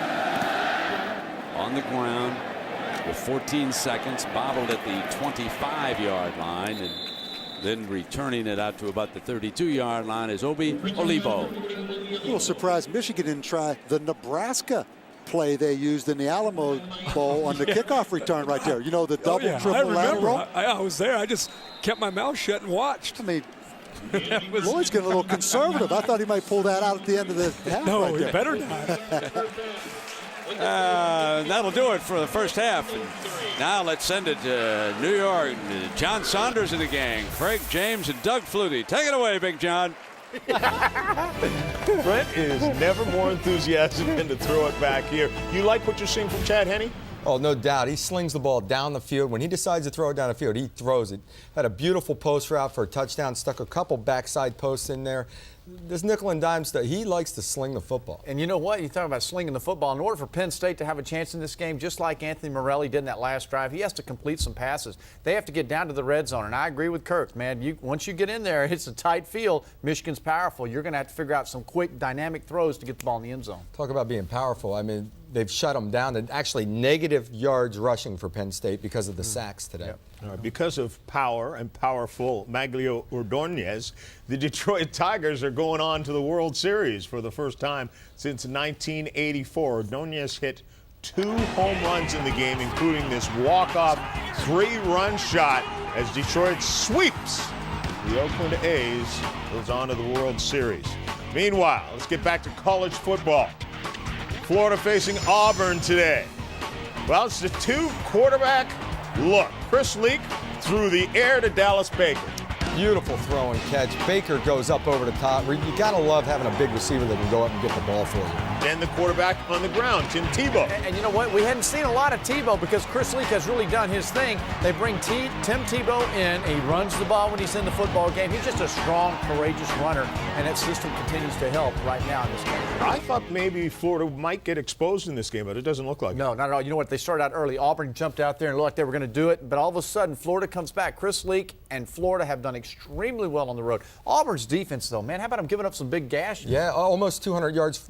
And Auburn's offense, actually, on Florida's D has put up over 200 yards. So both teams are moving the ball a lot better than we expected going into this. All right, plenty more scores and highlights to come, including something you will not want to miss. You will not believe what you're about to see in a game between Miami and Florida International. That and more when we return. You're watching ESPN on ABC. You're watching ESPN on ABC. There was some very bad news in college football today. Oklahoma, outstanding running back, Heisman Trophy candidate Adrian Peterson, 53 yards, but breaks his collarbone when he dives into the end zone. Yeah, he lays out and gets hit and falls off balance on that shoulder. That's just the way he runs. He's a tough physical guy. You know, they're going to really, college football is going to miss Adrian Peterson. More than likely, the way it looks here, it could be the end of his career if he continues to go on and move on to the National Football League. He would end up 150 yards shy of Billy Sims' career rushing record at Oklahoma. The guy plays hard. He's a warrior. He would have had that the next game. Yeah, next half. A little question about that. All right, USC, many people believe this is the number 2 team in the nation, but right now they're at number 3. Arizona State is going to struggle in this game. Pete Carroll trying to be nice before the game, and then when they come out, John David Booty, 16 yards to Alan Bradford. And then Booty again, this time hooking up with Dwayne Jarrett, who is back for a 21-0 lead. And these were long drives. You know, this is not an explosive big strike offense, but they're grinding it out and scoring points. Syracuse and West Virginia, everybody's going to question whether or not Patrick White can pass, but you can't question whether or not he can run. There is so much speed in that backfield between White and Slayton. And, you know, he doesn't have to pass. They rushed for over 300 yards today. He's throwing the ball a minimal amount of times, but West Virginia keeps scoring points. They do look a little vulnerable on defense. Good job to punch that one across as well, get an easy win over Syracuse. Baylor against Texas. Colt McCoy, the young quarterback, ready to go to work. Baylor actually jumped out in front in this game, but McCoy finds Billy Pittman 24 yards here. 10-0 Baylor. This is a game. This started out as a hangover game for Texas from the Oklahoma game last weekend. But Baylor, they've tried to score a few points, and Colt McCoy kind of messing around with him now. To Peter Ullman there. Now, we want to show you something that you will not believe. Florida International against Miami. Now watch player for Florida International, number 24, Marshall McDuffie, come in with a kick. And then all you-know-what breaks loose. Bodies are flying everywhere, but you got to watch Anthony Reddick swing that helmet for Miami. And then Brandon Merriweather stomping on the back of the legs of a couple of the Florida International players. Now, guys, we've seen fights before. We have seen brawls break out in every single sport.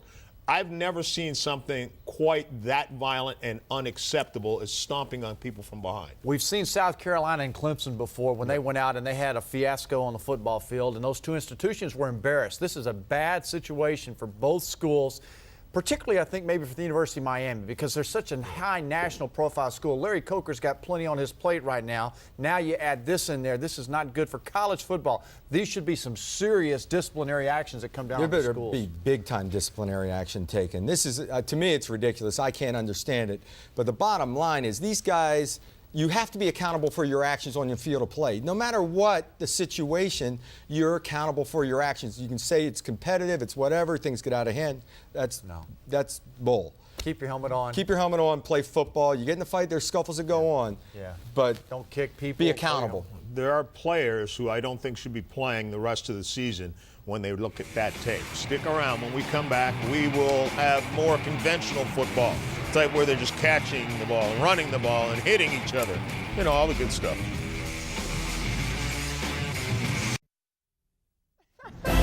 You're watching ESPN on ABC. John Saunders, Craig James, and Doug Flutie here with our No Huddle highlights. We begin with the #1 team in the nation, Ohio State. They looked like it today again because of their Heisman Trophy candidate quarterback, Troy Smith. Just Troy Smith being Troy Smith. You can't play zone against him down here. Hangs on the ball, moves around, waits for someone to get open in the back of the end zone and makes a play. Ohio State rolls over Michigan State. Cincinnati and Louisville. Brian Brom is back in the lineup. He was supposed to be out 6 weeks. He missed about 3. 1-yard pass to Gary Barnidge here as they open up the lead. You know what? He threw for 300-something yards, but it just didn't look like they were in sync today. Cincinnati, very feisty effort, but Brom and Louisville hang on and win the game. Anthony Allen here, 17 yards in the carry, so they remain unbeaten. Iowa facing Indiana. This one should have been an easy one for Iowa, right? Damian Sims from a yard out. Iowa has a 28-24 lead. But then Kellen Lewis finds James Hardy, and Indiana has the upset. They're in blitz coverage down here, one-on-one, no safety help, and they burn them for what wound up being the game-winning touchdown. Vanderbilt against Georgia. Also should have been an easy one for Georgia. It wasn't. Chris Nixon, picked off by Tony Taylor, returns it 25 yards for a touchdown. They go for the 2-point conversion, don't get it, but they have the lead. But then Brian Hanfeld, 33 yards. And Saunders, you said they couldn't do it. What did they do? Vanderbilt comes back to win it. They obviously never looked at their jerseys and saw that it had Vanderbilt written on it. Missouri against Texas A&M. Missouri unbeaten.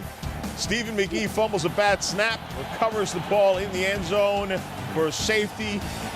19-17, Missouri has the lead, but then Mike Goodson goes in from 3 yards out. This was a game of the Aggies taking control. Time of possession was unbelievable. Big win. We found out about Missouri. They're not as good as they thought they were. We found out that A&M's not as bad as they were. Stephen McGee and the Aggies, great win for them. Yeah, Missouri turned the ball over 3 times in crucial situations as well. Yeah. What did we find out about Georgia? Because I expected much more from this team earlier in the season. We still believe they have no quarterback. This is a football team that has talent around it, a defense, but the lack of quarterback play and big playability, just getting them, man. Great job, Vandy. Make a decision at the quarterback position, please, and just go with it. You got some eligibility left? We can get you long gone, buddy. You'll probably get him on the team. Dogs. He'd look good in the red, wouldn't he? You're watching ESPN on ABC. You're watching ESPN on ABC. And for ESPN's National Football League coverage, let's join Chris Berman. All right, John, thank you very much. We've got every angle of Week 6 covered on Sunday NFL Countdown. For me, I do question, why am I here? Another week, another TO drama. Are the Cowboys using T.O. properly? Michael Irvin provides his take. Will the world champion Steelers get back on track? Coach Ditka has the answer. An exclusive. Chris Sims sits down one-on-one with Chris Mortensen to recount the injury that almost took his life. And who's the best quarterback? Best defense? Best team thus far? Find out where TJ and Jaws stand in the great debate. Join us at 11 a.m. Eastern for Sunday NFL Countdown on ESPN. Now let's check in with Mike Tirico and the Monday Night Football crew. Michael? Chris, a lot of college football fans are paying attention to the Arizona Cardinals this year with Matt Leinart. Joe, it'll be his second start in the NFL. He lost last week against Kansas City. How did he play? I think you have to grade him out as an A, Mike.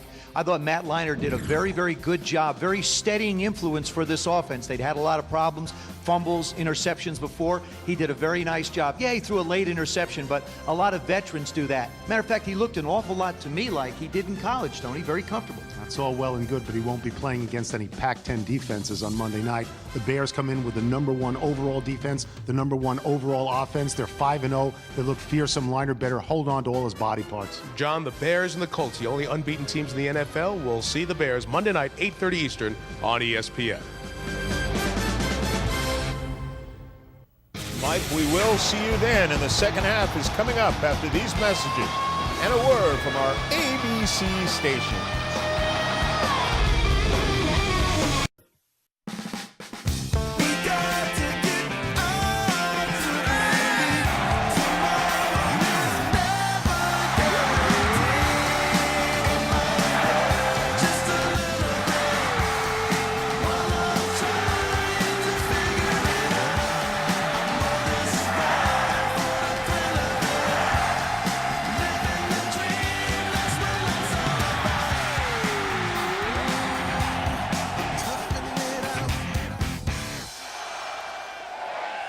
Michigan and Penn State 10-3. The Wolverines lead it as we get ready to start the third quarter. Let's take a look at our Southwest Airlines playbook from the first half. Bob Davie and Kirk Herbstreit. Well, after a sluggish start for both offenses, Michigan finally got into sync, and it was Chad Henne getting downfield, hit a seam to Arrington for a big touchdown to give Michigan some momentum.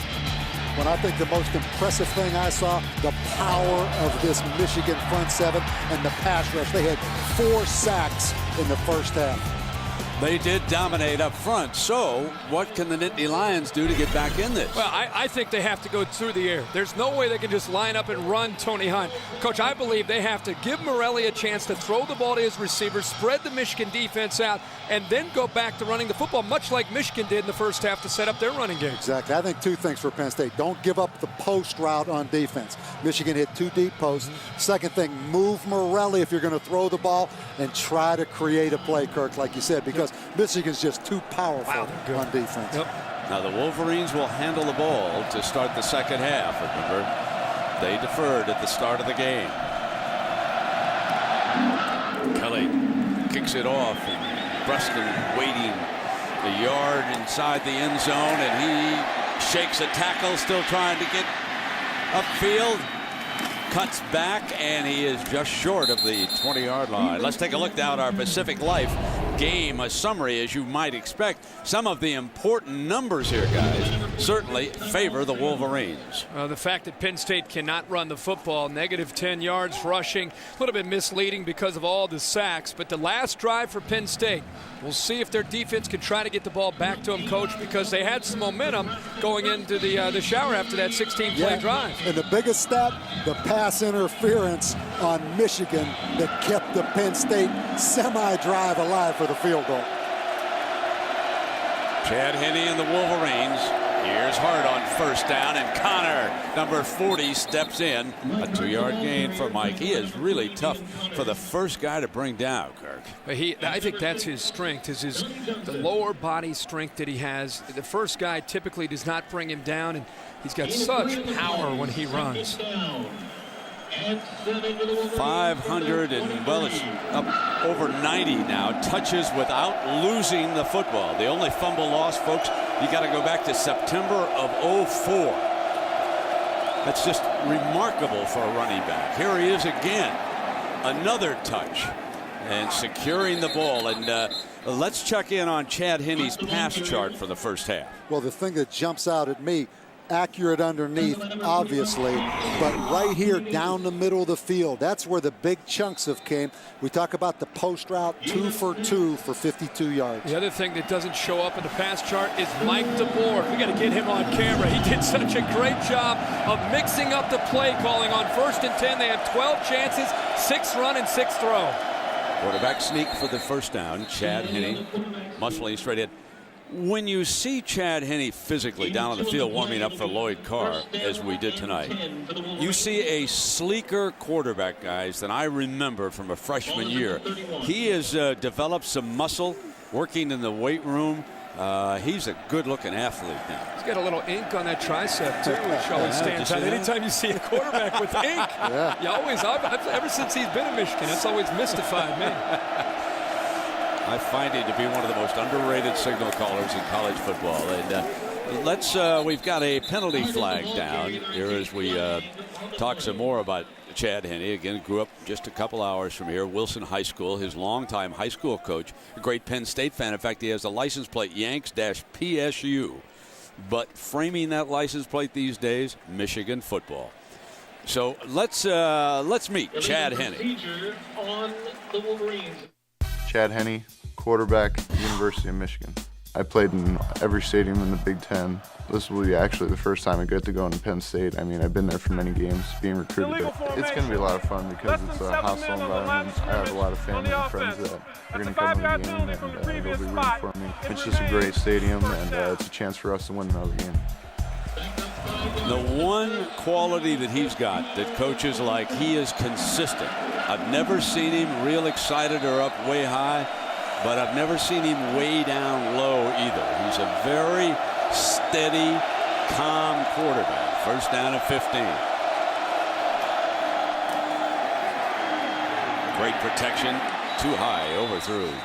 Receiver that time by a bunch. Butler working deep. You know, I think he took some unfair criticism last year. Because of Jake Long's injury, because of Mike Hart's injury, he was put into a lot of tough situations in obvious passing downs, and he threw some interceptions, and the Michigan fans and media attacked him because of how much success he had in his freshman year. This is a fine quarterback. By the time he's done in Ann Arbor, one of the best to play for the Wolverines. Well, he had a great freshman year. He had Braylon Edwards. Sure. Think of all the deep balls he threw. Last year he didn't have a great receiver, and now the emergence of Mario Manningham. Sure. So those receivers have played a role in it as well. They'll use a timeout and come over. Chad Henne, the only true freshman to start a Rose Bowl. Michigan losing to Texas and Ben Schuck. Timeout. This ESPN production available on ABC HD, presented by Dish Network. Happy Valley whiteout declared just like a year ago against Ohio State in another low-scoring game. Only 13 total points here tonight. Second down and 15 for the Wolverines. Hard up the middle, bust free, reaches for the first down. Let's see where he gets the spot. The knock on him is he doesn't have great speed, breakaway speed, but, Coach, he has incredible acceleration and quickness through the hole. Well, the other knock is he's short, but I promise you, he might be short, but he is not small. No. I mean, he is packed. I'd like to see him under a squat rack. I bet he could put a few pounds, but he showed a lot of acceleration just getting through the hole. 52 yards, 13 carries for Hart, and another first down. Daylight covered up, and moving in for the kill was Sean Lee. You know, Mike Hart is one of those guys, Kirk, the more carries he gets, the better he gets. You know, if you give him the ball 30 times, he's going to be stronger on his 30th carry than he was on his first carry. And I think in talking to Mike Hart, I walked home from the Alamo Bowl back to the hotel with him. He took the loss, the 5th loss of the year. He took last year personally as one of the leaders of this team. He is what's driving this Michigan team this year. Kevin Grady has replaced Hart on this second down and 10. We saw Hart go back over and talk to Coach Lloyd Carr. There's a fake swing, a little bit low and incomplete. Probably should have been caught. And he said that's all right over there. And so It was Preston was the intended target. It was a somewhat troubling story, I thought, about Lloyd Carr the other day in the paper. Came after we talked to him on the phone. I didn't get a chance to talk to him. I know Lisa did. We're going to get more, but a stalker being involved and an arrest was the last thing that I actually read. And the Michigan authorities here tonight telling me that it was well under control. But I would like to get some details on that. 3rd down and 10.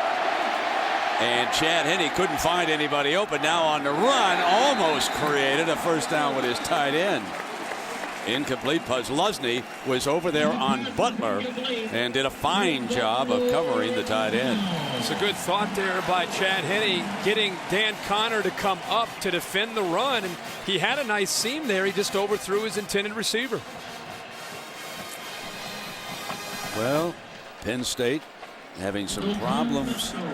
Maybe they can create something with their special team. Mess goes back to punt.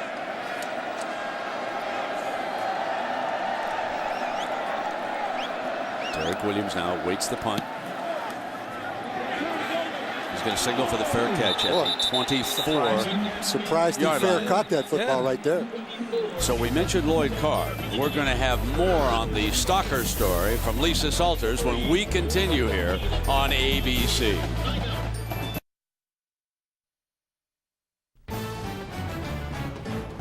Saturday Night Football on ABC, presented by Southwest Airlines, the low fare from here to there. It's on Southwest Airlines at southwest.com. Pacific Life. For insurance, annuities, and investments, choose Pacific Life, the power to help you succeed.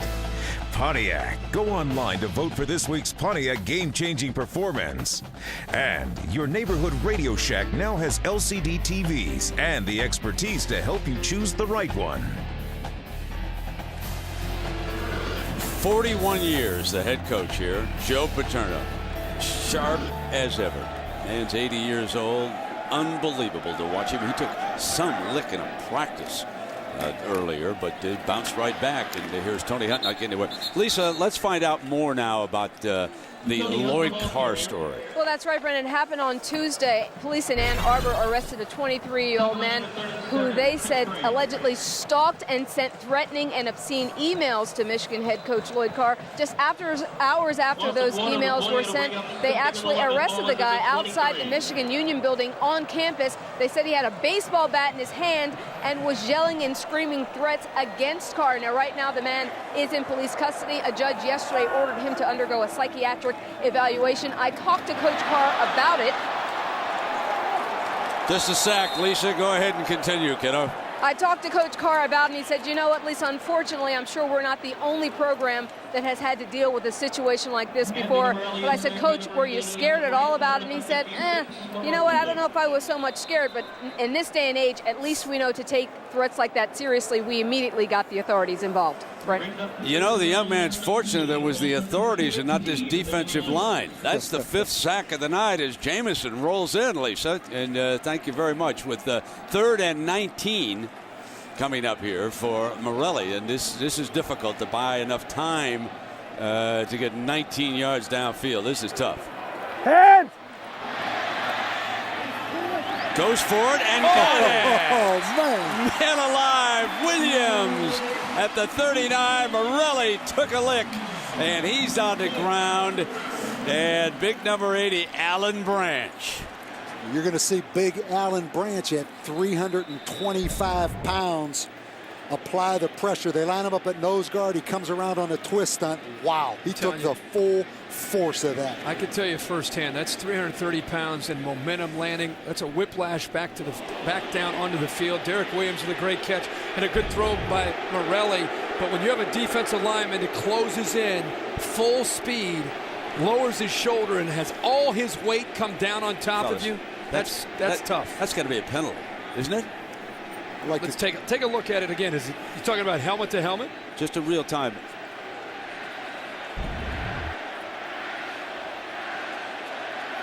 You know, I think once the ball's released, you got to ease up and let your arms up. I mean, the NFL.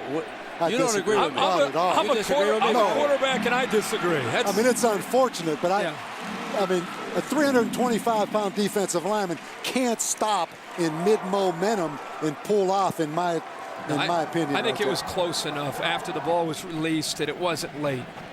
So you don't think he had to just release his hands? I'm impressed that the kid got up.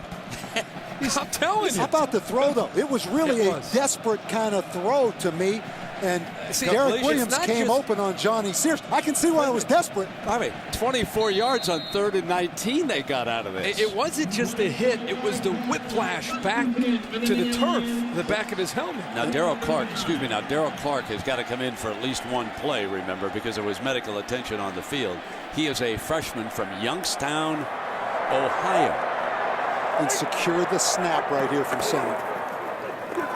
And around Williams, and ready was Burgess. Are you kidding me? Prescott Burgess has been waiting for that play all night.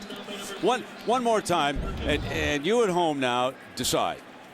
Ball is gone, and to me, you got to release your arms on that situation. You can take him down. I disagree. You can take him down, but you got to release those hands. I lose. Good call.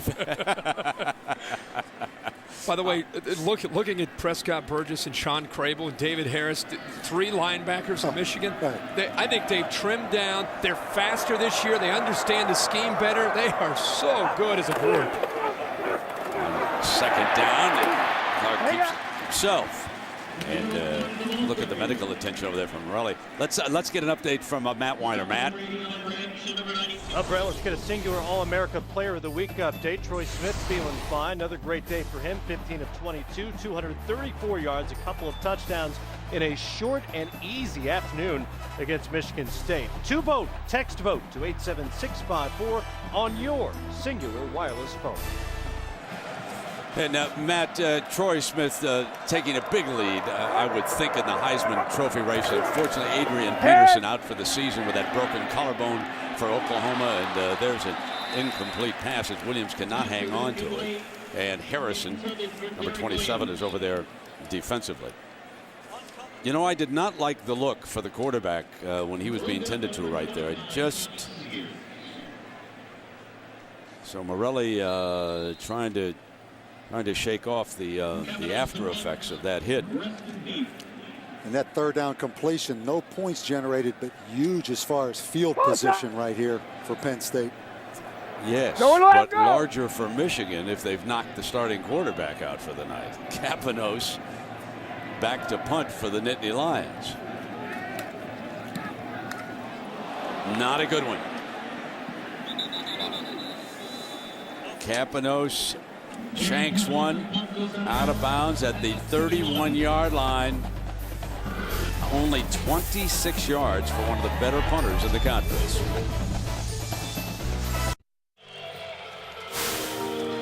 Well, tomorrow don't miss final round action from the Fries.com Open. Coverage begins at 3 Eastern, noon Pacific, right here on ABC. And here it's getting a little chilly for the game of golf. We have to go down where Bob Davie lives in Arizona, or where Kirk Herbstreit traveled from in Alabama. It was nice down there. Yeah, first down and 10 now. I got it. And let's check in with Lisa. Well, Brent, I was just over on the sideline watching the trainers tend to Anthony Morelli, and I heard Anthony, one thing that he did say was, did he catch that pass? Was it a first down? And they said yes. But the trainers were definitely checking him for a concussion. One of the trainers said that he did not believe that Morelli had a concussion, but they wanted to sit him out because he is complaining of dizziness and lightheadedness. Brent? All right, Lisa, thank you. Second down and 11.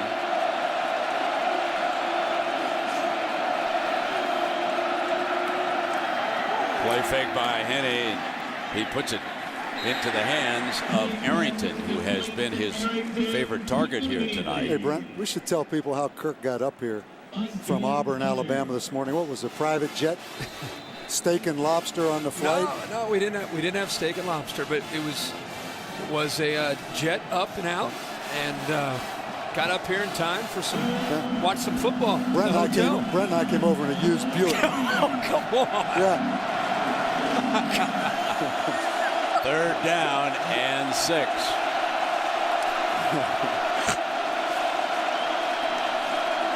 Kenny back. Fires incomplete. And King with terrific coverage that time. Well, they love the seams, and if they didn't get pressure on him that time, Coach, they would have hit it again. They were lucky they got after Henny, or they had another big play. But pretty good coverage by Justin King. Kirkup trying to stay inside on that post route. Played it much tighter, but you're right. The pressure helped right there. Jay Alford, number 13. Again applying the heat. And now from behind, Zoltan Mesko, the Wolverine punter. Here's Williams. Fair catch at the 21-yard line, and that's where the Nittany Lions will put. Well, let's check in on what. That was 6:30 a.m. Oh, wait a second. Just let the video roll here. That was game day. Pick the Gators. They're losing. Right. Good job getting the bags packed. Yeah, good job getting the bags packed. Oh, it's exposed. You guys are killing me. Look at this. You're murdering me. Here we are landing in Happy Valley. Brownies. Life is good. A nice hug. Is that a Mercedes? The Mercedes limo. Now they're going to roll our video, Brent, of getting over here as they boot us out of the hotel. There goes the budget. And meanwhile, there goes another quarterback down to the ground for the Nittany Lions. Darrell Clark was thrown to the ground, and this time there is a flag. Now Lloyd Carr barking. I'll say this, you're looking at the most explosive defensive football team in the country right here, Kirk. Agreed. After the runner was down, dead ball, personal foul, late hit. 15 yards from the succeeding spot with an automatic first down.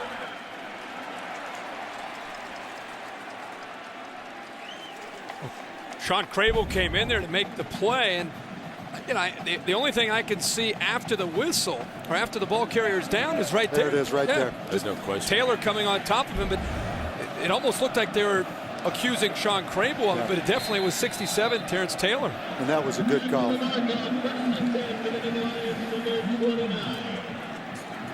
They're not only great, they're nasty. This defense is nasty of Michigan. Darrell Clark, who has replaced the injured Morelli in at quarterback. And the completion goes to Deion Butler with Leon Hall defending him, and we check in with Matt Weiner. And here's a candidate for the Pontiac game-changing performance of the day. Unbeaten Missouri at Texas A&M. Second play of the game. Will Franklin, an apparent uncontested touchdown, but Jordan Peterson punches it loose to force a turnover and prevent 6. That was the final margin. To vote for your Pontiac game-changing performance, just go to ESPN.com. Keyword Pontiac. All right, Matt, here it's 10-3, Michigan. On 2nd down and 6, and Darrell just throws that one away.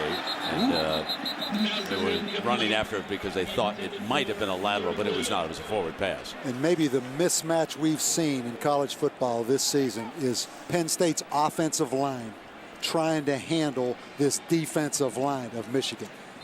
And number 80, Alan Branch, if he's not getting a sack, he's getting pressure every single time going up against his Penn State offense line. It's almost men against boys. And you almost think some kind of option quarterback draw, maybe not here on 3rd down, but on that pass 2nd down to just get them slowed down a little bit up front. Sacked again. And rolling in is Rondell Biggs, his 2nd sack of the night.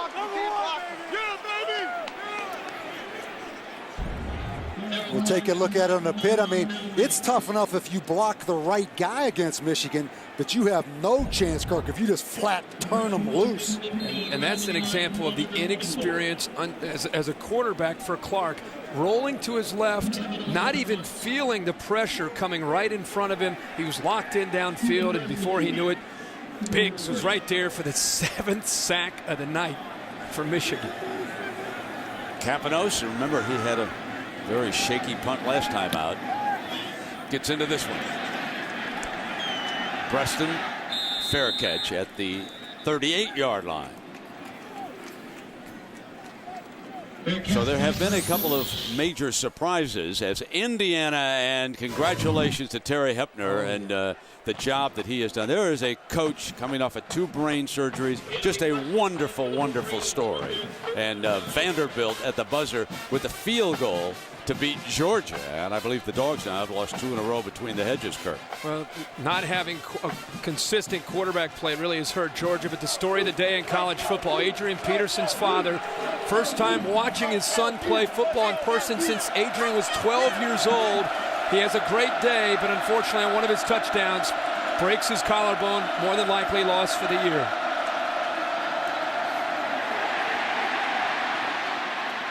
That is a major story, but the one that is going to have the biggest implication is that brawl in the game between Miami and Florida International. That will dominate the headlines for 2 or 3 days while they sort out the penalties over that. Inexcusable. And I've only seen the videotape once. I don't know what precipitated it, but that was as nasty as I have ever seen 2 football teams during a game go at it. And another dagger for Larry Coker. Second down, exactly. And Hart is swallowed on the running play by Ed Johnson. I'll tell you what, we have to talk about this Penn State defense and the job Tommy Bradley has done, the defensive coordinator who's been here 28 years. I mean, this Penn State defense has really settled down and played well, and they've really taken the run away from Michigan. The amazing thing is Tom Bradley had to start over. He lost all of his secondary, 3 of the 4 starters up front, and he's made some moves with the depth at linebacker. And tonight they're playing with a lot of hostility and a lot of confidence against that Michigan front. See what they can do against this 3rd down. Fires, diving reception by number 16, Adrian Arrington. You know, I always felt like Chad Henne released the football too low. This offseason, he worked on releasing the ball, Kirk, 2 inches higher. He used to have a lot of balls batted at the line of scrimmage. I think that's really helped him in his release. And let's go back to our theme early in the game. Mario Manningham not here. Arrington has definitely been the man that has stepped up for the Michigan offense. 5 catches for 83 yards and the only touchdown in this game. Only 13 points. Coming down to 1.5 minutes left in the 3rd. And there is one deflected.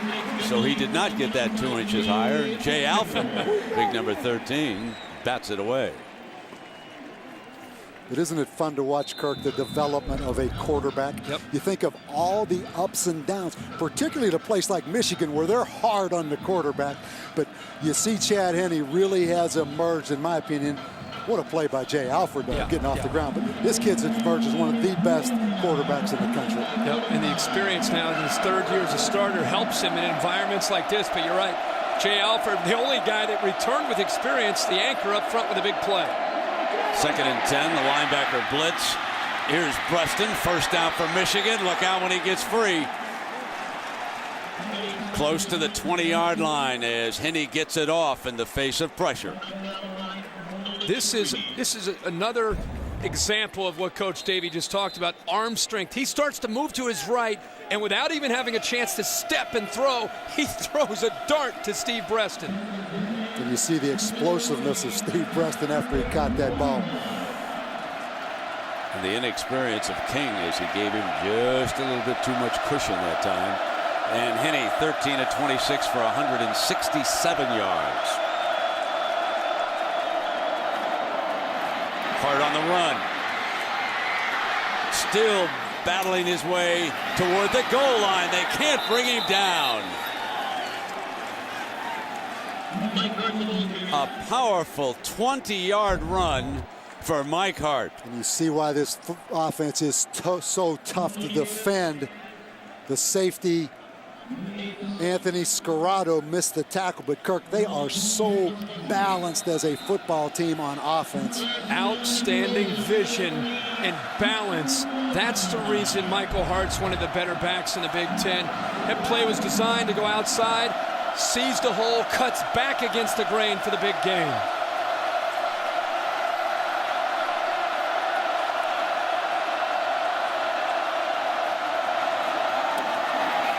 Here's Hart for an easy touchdown. And folks, let me say it right now. It's not a 2-team race for number 2 in the country. It's a 3-team race. This is a powerful Michigan football team. I thought it was a 2-team race between Florida and Michigan. Do not count out USC, my friend. You've been trying to bury him. I have. You know, they're struggling against Arizona State tonight. 21-14. They'll turn it on, though. Don't worry, Brent. They're going to come on. They're catching fire. I want to get back out there and steal some more signals. Come on. And there's Revis. And there's a penalty flag down, so hold on here just a second.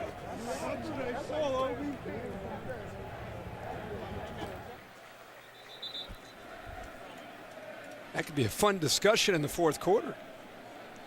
Who each of us think deserves to be the number 2 team in the country. Penn State with 12 guys on the field right there. So just put the extra point up on the board and let's play on. Tell you what. Illegal participation. Defense had 12 men on the field. That penalty is declined. The extra point is good. So 19 seconds left to go in the third quarter. Score Michigan 17, Penn State 3. You see Michael Hart, we talked about the more carries he gets, the stronger he gets. But I'll tell you what, this team in the maize and blue may have an argument to be the best team in the country. And they get to settle it November 18th in Columbus, Ohio. The dust will settle, and the winner of that game will go off to the national championship. Both teams 11-0. Well, on Monday, November 6th, we're not talking college football right now. We're talking about the country's biggest night in music. Comes to America's network, the CMA Awards, with live performances by Rascal Flatts, Keith Urban, Carrie Underwood, Sarah Evans, and more. The CMA Awards, live Monday, November 6th at 7 Central, only on ABC. You got that XM radio like me? You listen to Willie's Place? I got to let you. I got to give you the story. Country music. Here's how diversified Brent is. Yesterday we were having a conversation with Tony Hunt. Brent was actually talking rap music. No. And Kanye West. And now he goes to Rascal Flatts and the CMAs. Yeah. AJ Wall. Breaking it all It was down. impressive. Well, I don't get those jets. I got to drive where I go. Yeah. I know AM radio in those cars we drive in. AM radio. You guys are killing me with that. I looked at that NASCAR schedule. I want the phone number of that NetJets over there in Columbus. Yeah. Okay. No problem. I'll tell you the toughest job right now, being the offensive coordinator at Penn State. Or being Daryl Clark. That is the toughest job. ESPN Saturday Night Football presented by Southwest Airlines returns after this message and a word from our ABC station. You're watching ESPN on ABC. And we get ready to start the fourth quarter with Michigan now in complete control. And while you were away, Kirk was peeking at USC, and Arizona State just tied it. Yeah, I think that USC team is tied with Arizona State. You live out there. Arizona State having a good year? Big team. How do you want me to respond to that? You know they've got well, they 2 must weeks be in a row. good to be staying with USC. They must have a good ball club this year. I don't know where to go with it. USC will come back, my friend. Okay, that'd be a big As your win. morning If they can buddy get by says, ASU not at so home. fast, my friend. If they can get by Arizona State at home, huge win for the Trojans. Lisa, what's the word on the Penn State quarterback now? Well, Brent, Penn State officials are now saying that Anthony Morelli did suffer a concussion. He is still on the bench suffering from dizziness and lightheadedness. He is done for the night. I did overhear him say that it wasn't so much the hit that hurt him, but it was his head hitting the ground. Again, Anthony Morelli done for the night, Brent. And so a true freshman now, Daryl Clark, or I should say, let me correct myself, redshirt freshman from Youngstown, Ohio. And he did come into the Notre Dame game on their final possession and played a little bit. So he's had a little bit of playing time, but he'll have to finish up, and he could be in deep trouble against this defensive front. Let us check in quickly with John Saunders. John? with a SportsCenter 30 at 30 update. Again, congratulations to the Detroit Tigers. They're headed to the World Series for the first time since '84. Ordonez with a couple of home runs, including the walk-off shot there. And also the game you guys were talking about, that's John David Booty being picked off by Keno Walter White. Takes it 34 yards for the tying score. No, they're fine. They're fine. Trojans are all right. Third down and 5. Clark, incomplete, and there's a penalty flag, though. Comes flying. Deion Butler was being defended that time. Jamar Adams was there, and so was Trent. You start to get the feeling the only way Penn State might pick up a first down with this young freshman quarterback is to pick up pass interference. And I think it's going to be on Morgan Trent. Oh, they're going to call it on Penn State? Wow.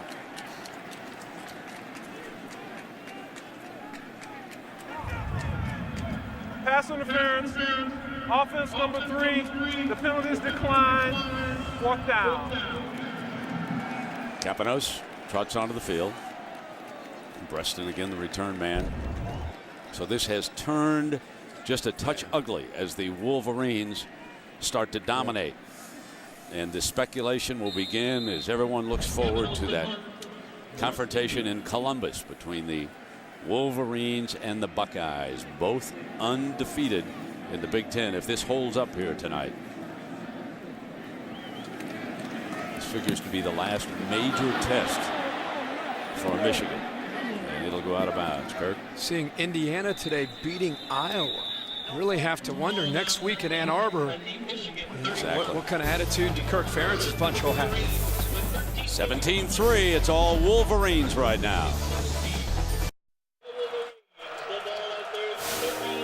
Well, tomorrow don't miss final round action from the Fries.com Open. Coverage begins at 3 Eastern, noon Pacific, right here on ABC. And here Michigan and Chad Henne with the ball and 17-3 lead on first down. Going to work on the clock here with Mike Hart, and let us take a look at the Pacific Life game summary. Chad Henne struck first to Arrington, and the Wolverines jumped out on front. Then the defense took over. 7 sacks tonight. And then Morelli knocked out of the game by Branch with a concussion. And he'll sit for the rest of the night. And when Lloyd Carr reevaluated his program at the end of the last season, the first thing he came up with, they led 4 of the 5 losses in the 4th quarter, but they could not run the football to put teams away.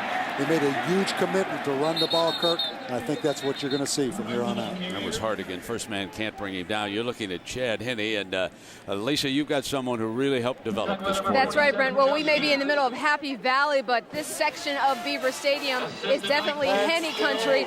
I am with his former high school coach, Jim Cantapio. Coach, what's it like to be here at Beaver Stadium watching your former player handle the Nittany Lions? My family and I are very, very proud of Chad. We're very proud of his family. He's a fantastic young man. We're going to take a look at this play, but I want to ask you to tell me the story about how he became a quarterback. Just a minute. On third down and 5, Henne to Breaston. Breaston weaving his way to midfield and to the 46. Lisa? Now, you discovered him, Coach, when he was in the 8th grade. How did he become your quarterback? I asked him to come to the gymnasium one morning with his father. He brought him in at 7 o'clock. He threw the ball 5 minutes for him, and I said, we're making him a quarterback. And we did it for 4 straight years every morning. Now, what was so special that you saw in him that day? He has character beyond. He is so tough and so competitive. He's an unbelievable kid. Now, obviously, we've got some Nittany Lion fans here who don't like us to talk about Chad. But what was it like when you talked to him this week? Was he looking forward to coming here to Penn State? He was so excited to come here to Happy Valley because this is his only chance to show Pennsylvania what he's all about, and we're very proud of him. My last question for you. You told me that you were one of the very few people who knew that he had made a verbal commitment to Coach Joe Pertona to come here. What do you think ultimately changed his mind to make him go to Michigan? The great tradition at Michigan and Scott Leffler, the quarterback coach. He's the best in the country. All right, thanks a lot. Appreciate your time. Brent? All right, Lisa, thank you very much. And there you have it. For a long time, no one was aware that there had been a verbal commitment. But the one point I want to stress, Joe Paterno was never in the Henne house. Joe Pa never got a chance to close the deal. That Michigan was always in contact because, as Lefty Driesell once famously said, after someone verbally committed, well, at least I know who the competition is. And folks, you better believe it. It goes on. And Chad Henne winding up at Michigan, and that's how Morelli came to Happy Valley, because he was going to Pittsburgh and then he changed and came here to play for Joe Paterno, who's having a tough night. Henne started every game since he's been at Michigan. That is unbelievable, man. 2nd down and 8. Deflected off Preston. And Matt Weiner with an update. Matt. Brett, there's much debate about who should be number 2, and the way things are going, it could be Michigan because USC is tied against Arizona State, and Florida's just turned it over. Chris Leak, did he throw forward? Auburn recovered, but couldn't cash in on the field goal. John Vaughn goes left. Leak has just thrown another pick, so the lead remains 1 with 35 seconds to go. All right, Matt, there you have it. And indeed, Michigan, this could be a huge night, and wouldn't that be something if 1 versus 2 would take place in Columbus, Ohio. And he's in trouble, sprinting to the left, and brought down. Shaw from behind is on him. That's a good job by Penn State's defense coming up. You go back to your point about possibly 1 against 2 in November 18th. I think as this plays out, that's what's going to happen. I think a lot of people felt that eventually Florida with their schedule would go down, and that the 2 best teams are going to be Ohio State and Michigan. And what's great about that is they have a chance to settle it on the field to see who deserves to go to the title. There's no BCS, there's no computers, there's no polls. Settle it on the field, and the winner more than likely goes to the title. And they both have great quarterbacks, in my opinion. This punt's going to go on in the end zone and come out of the 20. Okay, we're going to take a break. But, folks, we want to talk a little basketball. Ooh, who is this Penn State hoopster? Who was number 50? That should have been our Aflac trivia question. Exactly. We'll continue.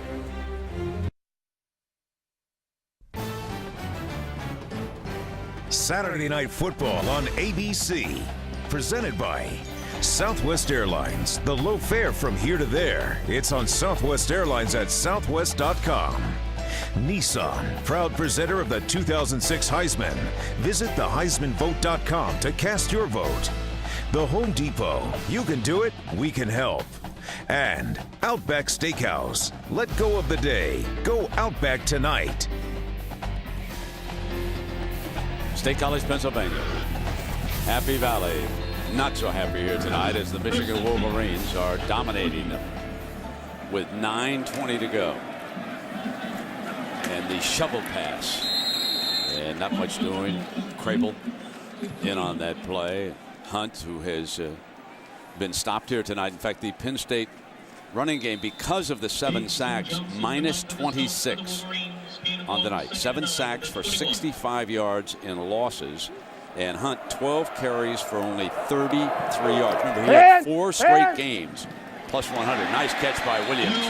Beat Trent on that little slant pass, working his way for the left side. And so maybe that'll pick up Darrell Clark's confidence. Nice job by Darrell Clark, the young freshman, getting back there and getting rid of the football as quickly as he can to his favorite target, Derek Williams. And there is Harris jumping to Hunt. Let's check in with Lisa. Harris up for the stop for the Wolverines. Oh, we can't go to it because we want to show you a picture of her first as a hoopster.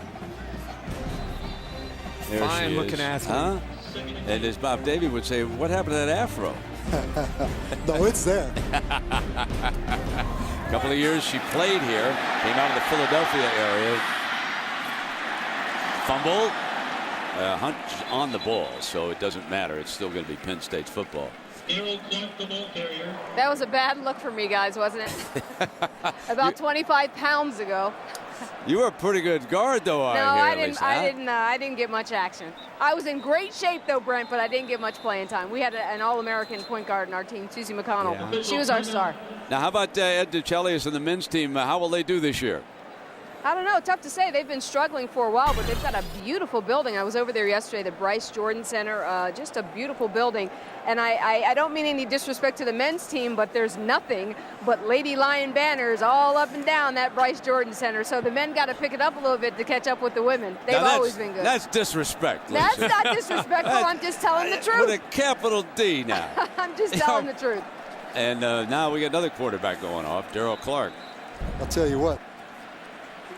If I'm an opponent of Michigan, I'm not sure I show these quarterbacks getting ready to play Michigan's defense this tape, because they have put a beating on these two quarterbacks. And warming up now, number 15 is Paul Cianciolo has come in. So Cianciolo from Charleston, South Carolina, his brother, one of the long snappers on the team, transferred him here. So Cianciolo. And that is almost intercepted by Sean Crable. And the one thing that your mind goes back to that game in Wisconsin when Erasmus James got loose on Zach Mills and Michael Robinson up there. It's been that kind of a night for the Penn State quarterbacks here. It reminds, I was on the sideline that night at Camp Randall.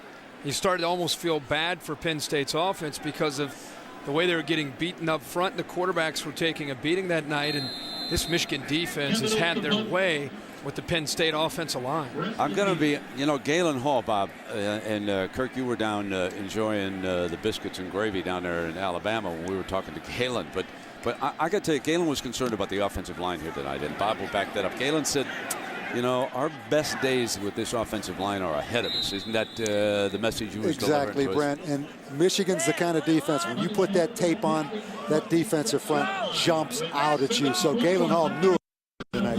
Yeah, and they've KO'd two Penn State quarterbacks. Timeout.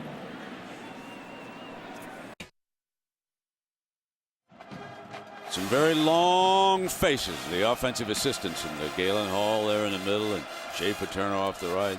Dick Anderson there on the left. That's what the offensive line coach looks like at the end of the day after playing that Michigan defense right there. That stare. It's tough going against these guys. Now Chad Henne and the Wolverines go to work on this clock. 7 minutes to go. The Gators, having lost already tonight, there's going to be a shakeup. BCS standings, first edition, due out tomorrow. Hart to the 30. Let's take a look at the ESPNU All-State Standings Review. And I am told that Mr. Herbstreit picked Florida to win and to beat Auburn. Yes, I did. So did Lee Corso. We thought the passion of Auburn would keep it close with their fans, but Florida's talent would prevail. You know what this does with Florida losing and your USC team struggling against a pathetic Arizona State team? That moves Michigan to #2 in the country. Case closed. It's done. Everybody out there, move Michigan to 2. And here comes Kevin Grady. I'm counting on the computers if the Trojans rally. That's all I got left. Computers love it. Grady is Connor finally cleans it up. Sean Lee was there for here. Look at this. Now watch these two guys in Auburn. I mean, it's a wonder you look at these two. They love us. Doing the gator chop down there. Yeah, that was a big hit. That's why we have a net up behind us.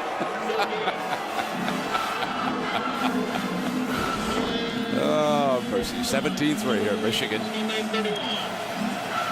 With a stranglehold and 5:40 to go. And Mike Hart, you can't say enough. And, we've all looked at the tape of this Michigan team, and it jumps off, like Bob said. When you watch this front seven, you say, uh-oh, that might be the best in the country.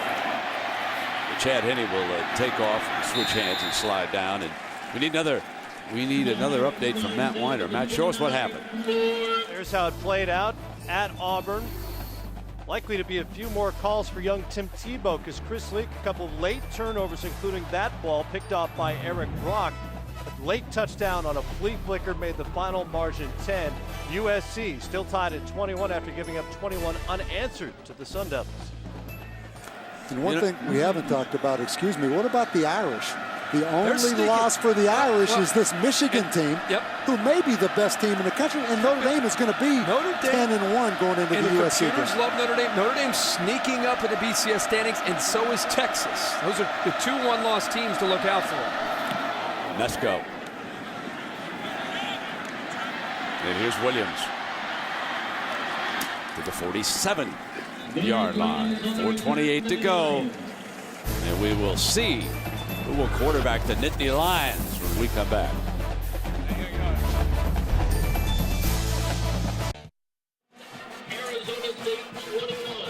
So Paul Cianciola, the sophomore quarterback from Charleston, South Carolina, who made his debut a year ago against Cincinnati, also played Central Michigan, Minnesota, and Illinois. Back in the game, Derek Williams, the receiver there. He was a highly recruited young man at Fort Dorchester High School, and he was the South Carolina 4A State Offensive Player of the Year down there when he passed for better than 3,000 yards and 30 touchdowns. So he's a young man, and this is a tough place to get some reps. A little bit short of the first down. Williams couldn't break free. Got a great story about Joe Paterno. I asked Tommy Bradley, how does Joe handle the stress? Tommy Bradley said, Joe doesn't feel stress, Joe creates stress. In other words, he delegates the stress down to the assistants. That's the key for longevity in this profession now. He's had a tough time of it against Michigan. There's only 7 schools, I believe, who have a winning record against Joe Paterno through the years. And Michigan now with his 8th straight win. Good screen pass. And Hunt weaves his way, breaks free, end zone, touchdown Nittany Lions. And hold on, everybody. Hold on now. They are one big play away from drawing even in a game in which they were being dominated. That's a 43-yard touchdown. Cianciola to Hunt, and the onside kick will be next. So don't go away. I think Michigan's defense went away there, and they got caught with their guard down a little bit, and this Penn State offense not giving up. And a lot of these hardy fans are still here, as Kelly with a big extra point makes it a 7-point game. We got 3:18 because Tony Hunt ran to daylight. The final 3 minutes of drama about to unfold.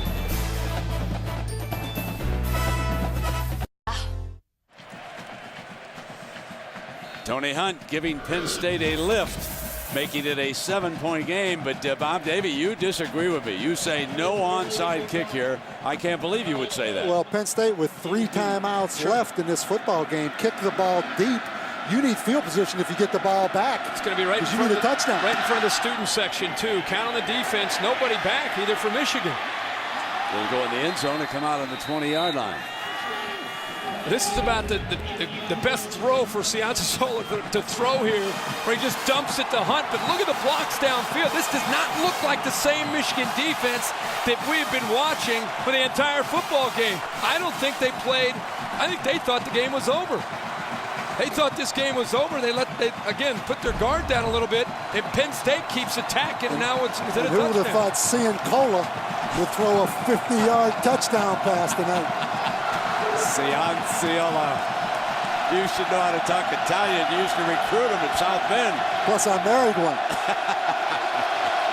First down and 10. Here comes the big handoff. You knew what was coming, and they were ready for it.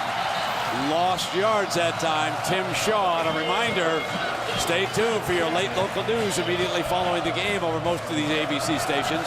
And then over on ESPN, SportsCenter will have all the day's highlights and scores. You'll find out how Adrian Peterson broke his collarbone on that dive into the end zone for Oklahoma. You'll see that brawl. You'll see the brawl that unfolded between Miami and Florida International.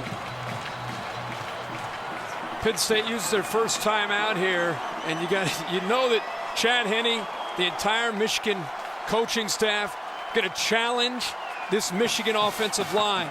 They've got to run the football, and Joe Paterno knows it, and they're going to load everybody up to stop it and use all 3 of their timeouts and force the punt. Here was their starting quarterback, Morelli. He's out with a concussion.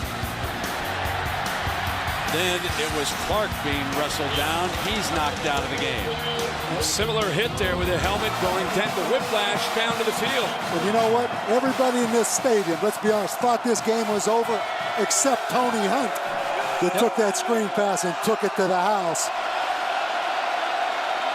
Now it's 2nd down and 11.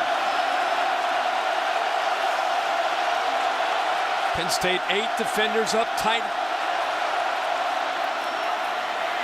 They knew the running play, and Hart breaks a tackle. You cannot bring him down. The first man just cannot stop number 20. What a big-time run.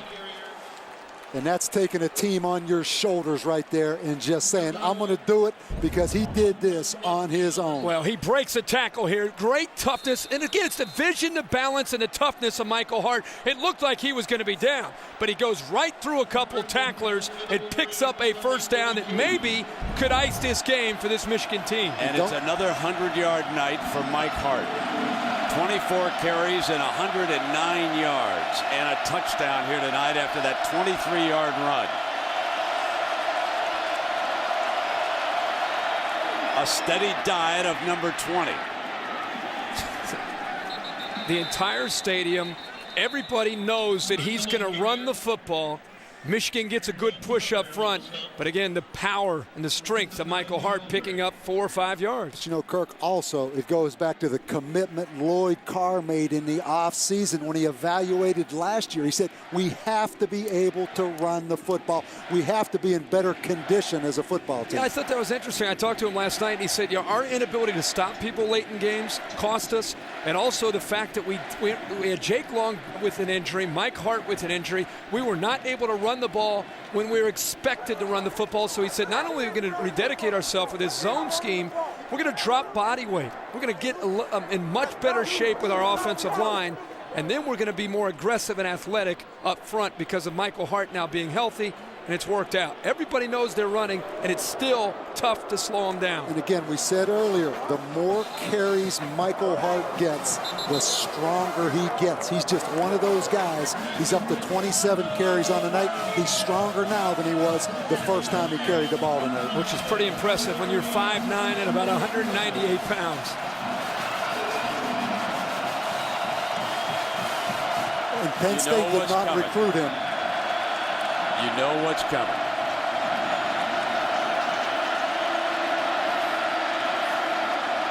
And Mike is not sure.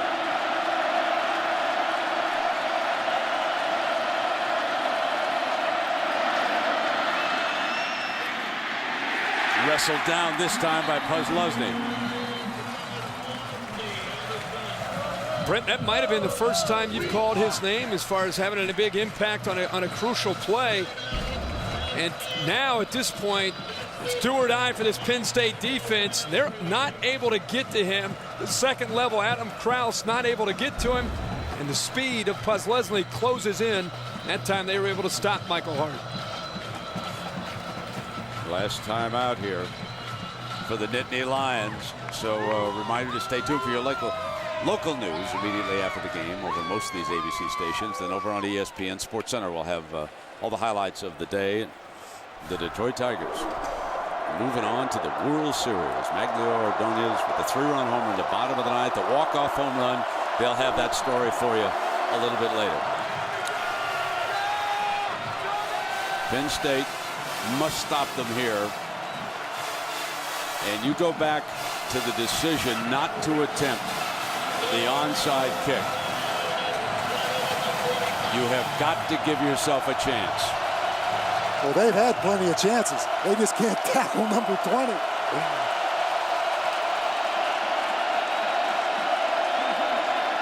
They need to throw for it. Dropped. They force a punt, and now they will get a shot. They're out of timeouts. Aggressive play call by Mike DeBoer, but I can't necessarily say I agree with it with Penn State out of timeouts. Even if you run the football there, the clock continues to move, and you put an inexperienced Penn State quarterback way back there with a length to the field to drive without any timeouts. Now, that's still the case, but there would have been a lot less time left if they would have run the football. Really surprised he did not run the football and give it to number 20 again. Derek Williams is back deep.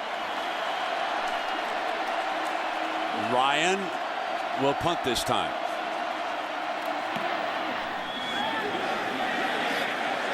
Williams to take a shot at it. And a fine tackle by Charles Stewart. And let's check in with Madigan for an update. All right, Brent, out in L.A., USC, a methodical 74-yard drive, 14 plays, ate up nearly 7 minutes, and Chauncey Washington does the honors. He's up over 100 yards. It's 28-21. We'll get you out there, if we can, when you're finished in Happy Valley. All right, Matt, and 1:44 here, and we will be finished. But meanwhile, Cianciola threw for a touchdown, short drop, and covered, stayed with it, came up firing, intercept, no, dropped. Jamar Adams had a shot at it and couldn't hang on. That was game over right there, and he let it slip away. This is like throwing chum over the side of a boat right now for Michigan's defense. They were so excited to get to him. A couple guys just ran right by him. Well, they brought zone pressure. Look at this. They ran right by him. Wow. Woodley gets in there, and then with the inexperience, he just puts it up there. Look at the blitz here from the outside from Harrison. That's a no-no, throwing it up the middle of the field, just throwing it up in the air. 2nd and 10 from the gun. Cianciola fires, and it's caught at the 28-yard line. Norwood makes the catch. Trying to slow it up was Ryan Mundy, the safety. Kind of wonder how many reps does Cianciola get in practice working the 2-minute drill? He was probably Chad Henne all week on the scout team against the defense. Far sideline, and the receiver, Butler, had to turn into the defensive back that time against Leon Hall. Leon Hall, who has 11 career interceptions, was about to make number 12, and Butler shut down on him. Let's like that, folks. He just went tackling on that one, baby. Wow, yeah, that's offensive pass. I mean, it looks like a defensive back on interference, but that's an offensive pass interference. Not offensive interference? Okay. If I'm Penn State right now, I'd throw the flanker screen and give one of my wide receivers a chance to make the first down with his legs. I do not drop back and throw the football. Get it out of the quarterback's hands. hands. Screen to Hunt. That worked well. Exactly. Here's your ball game.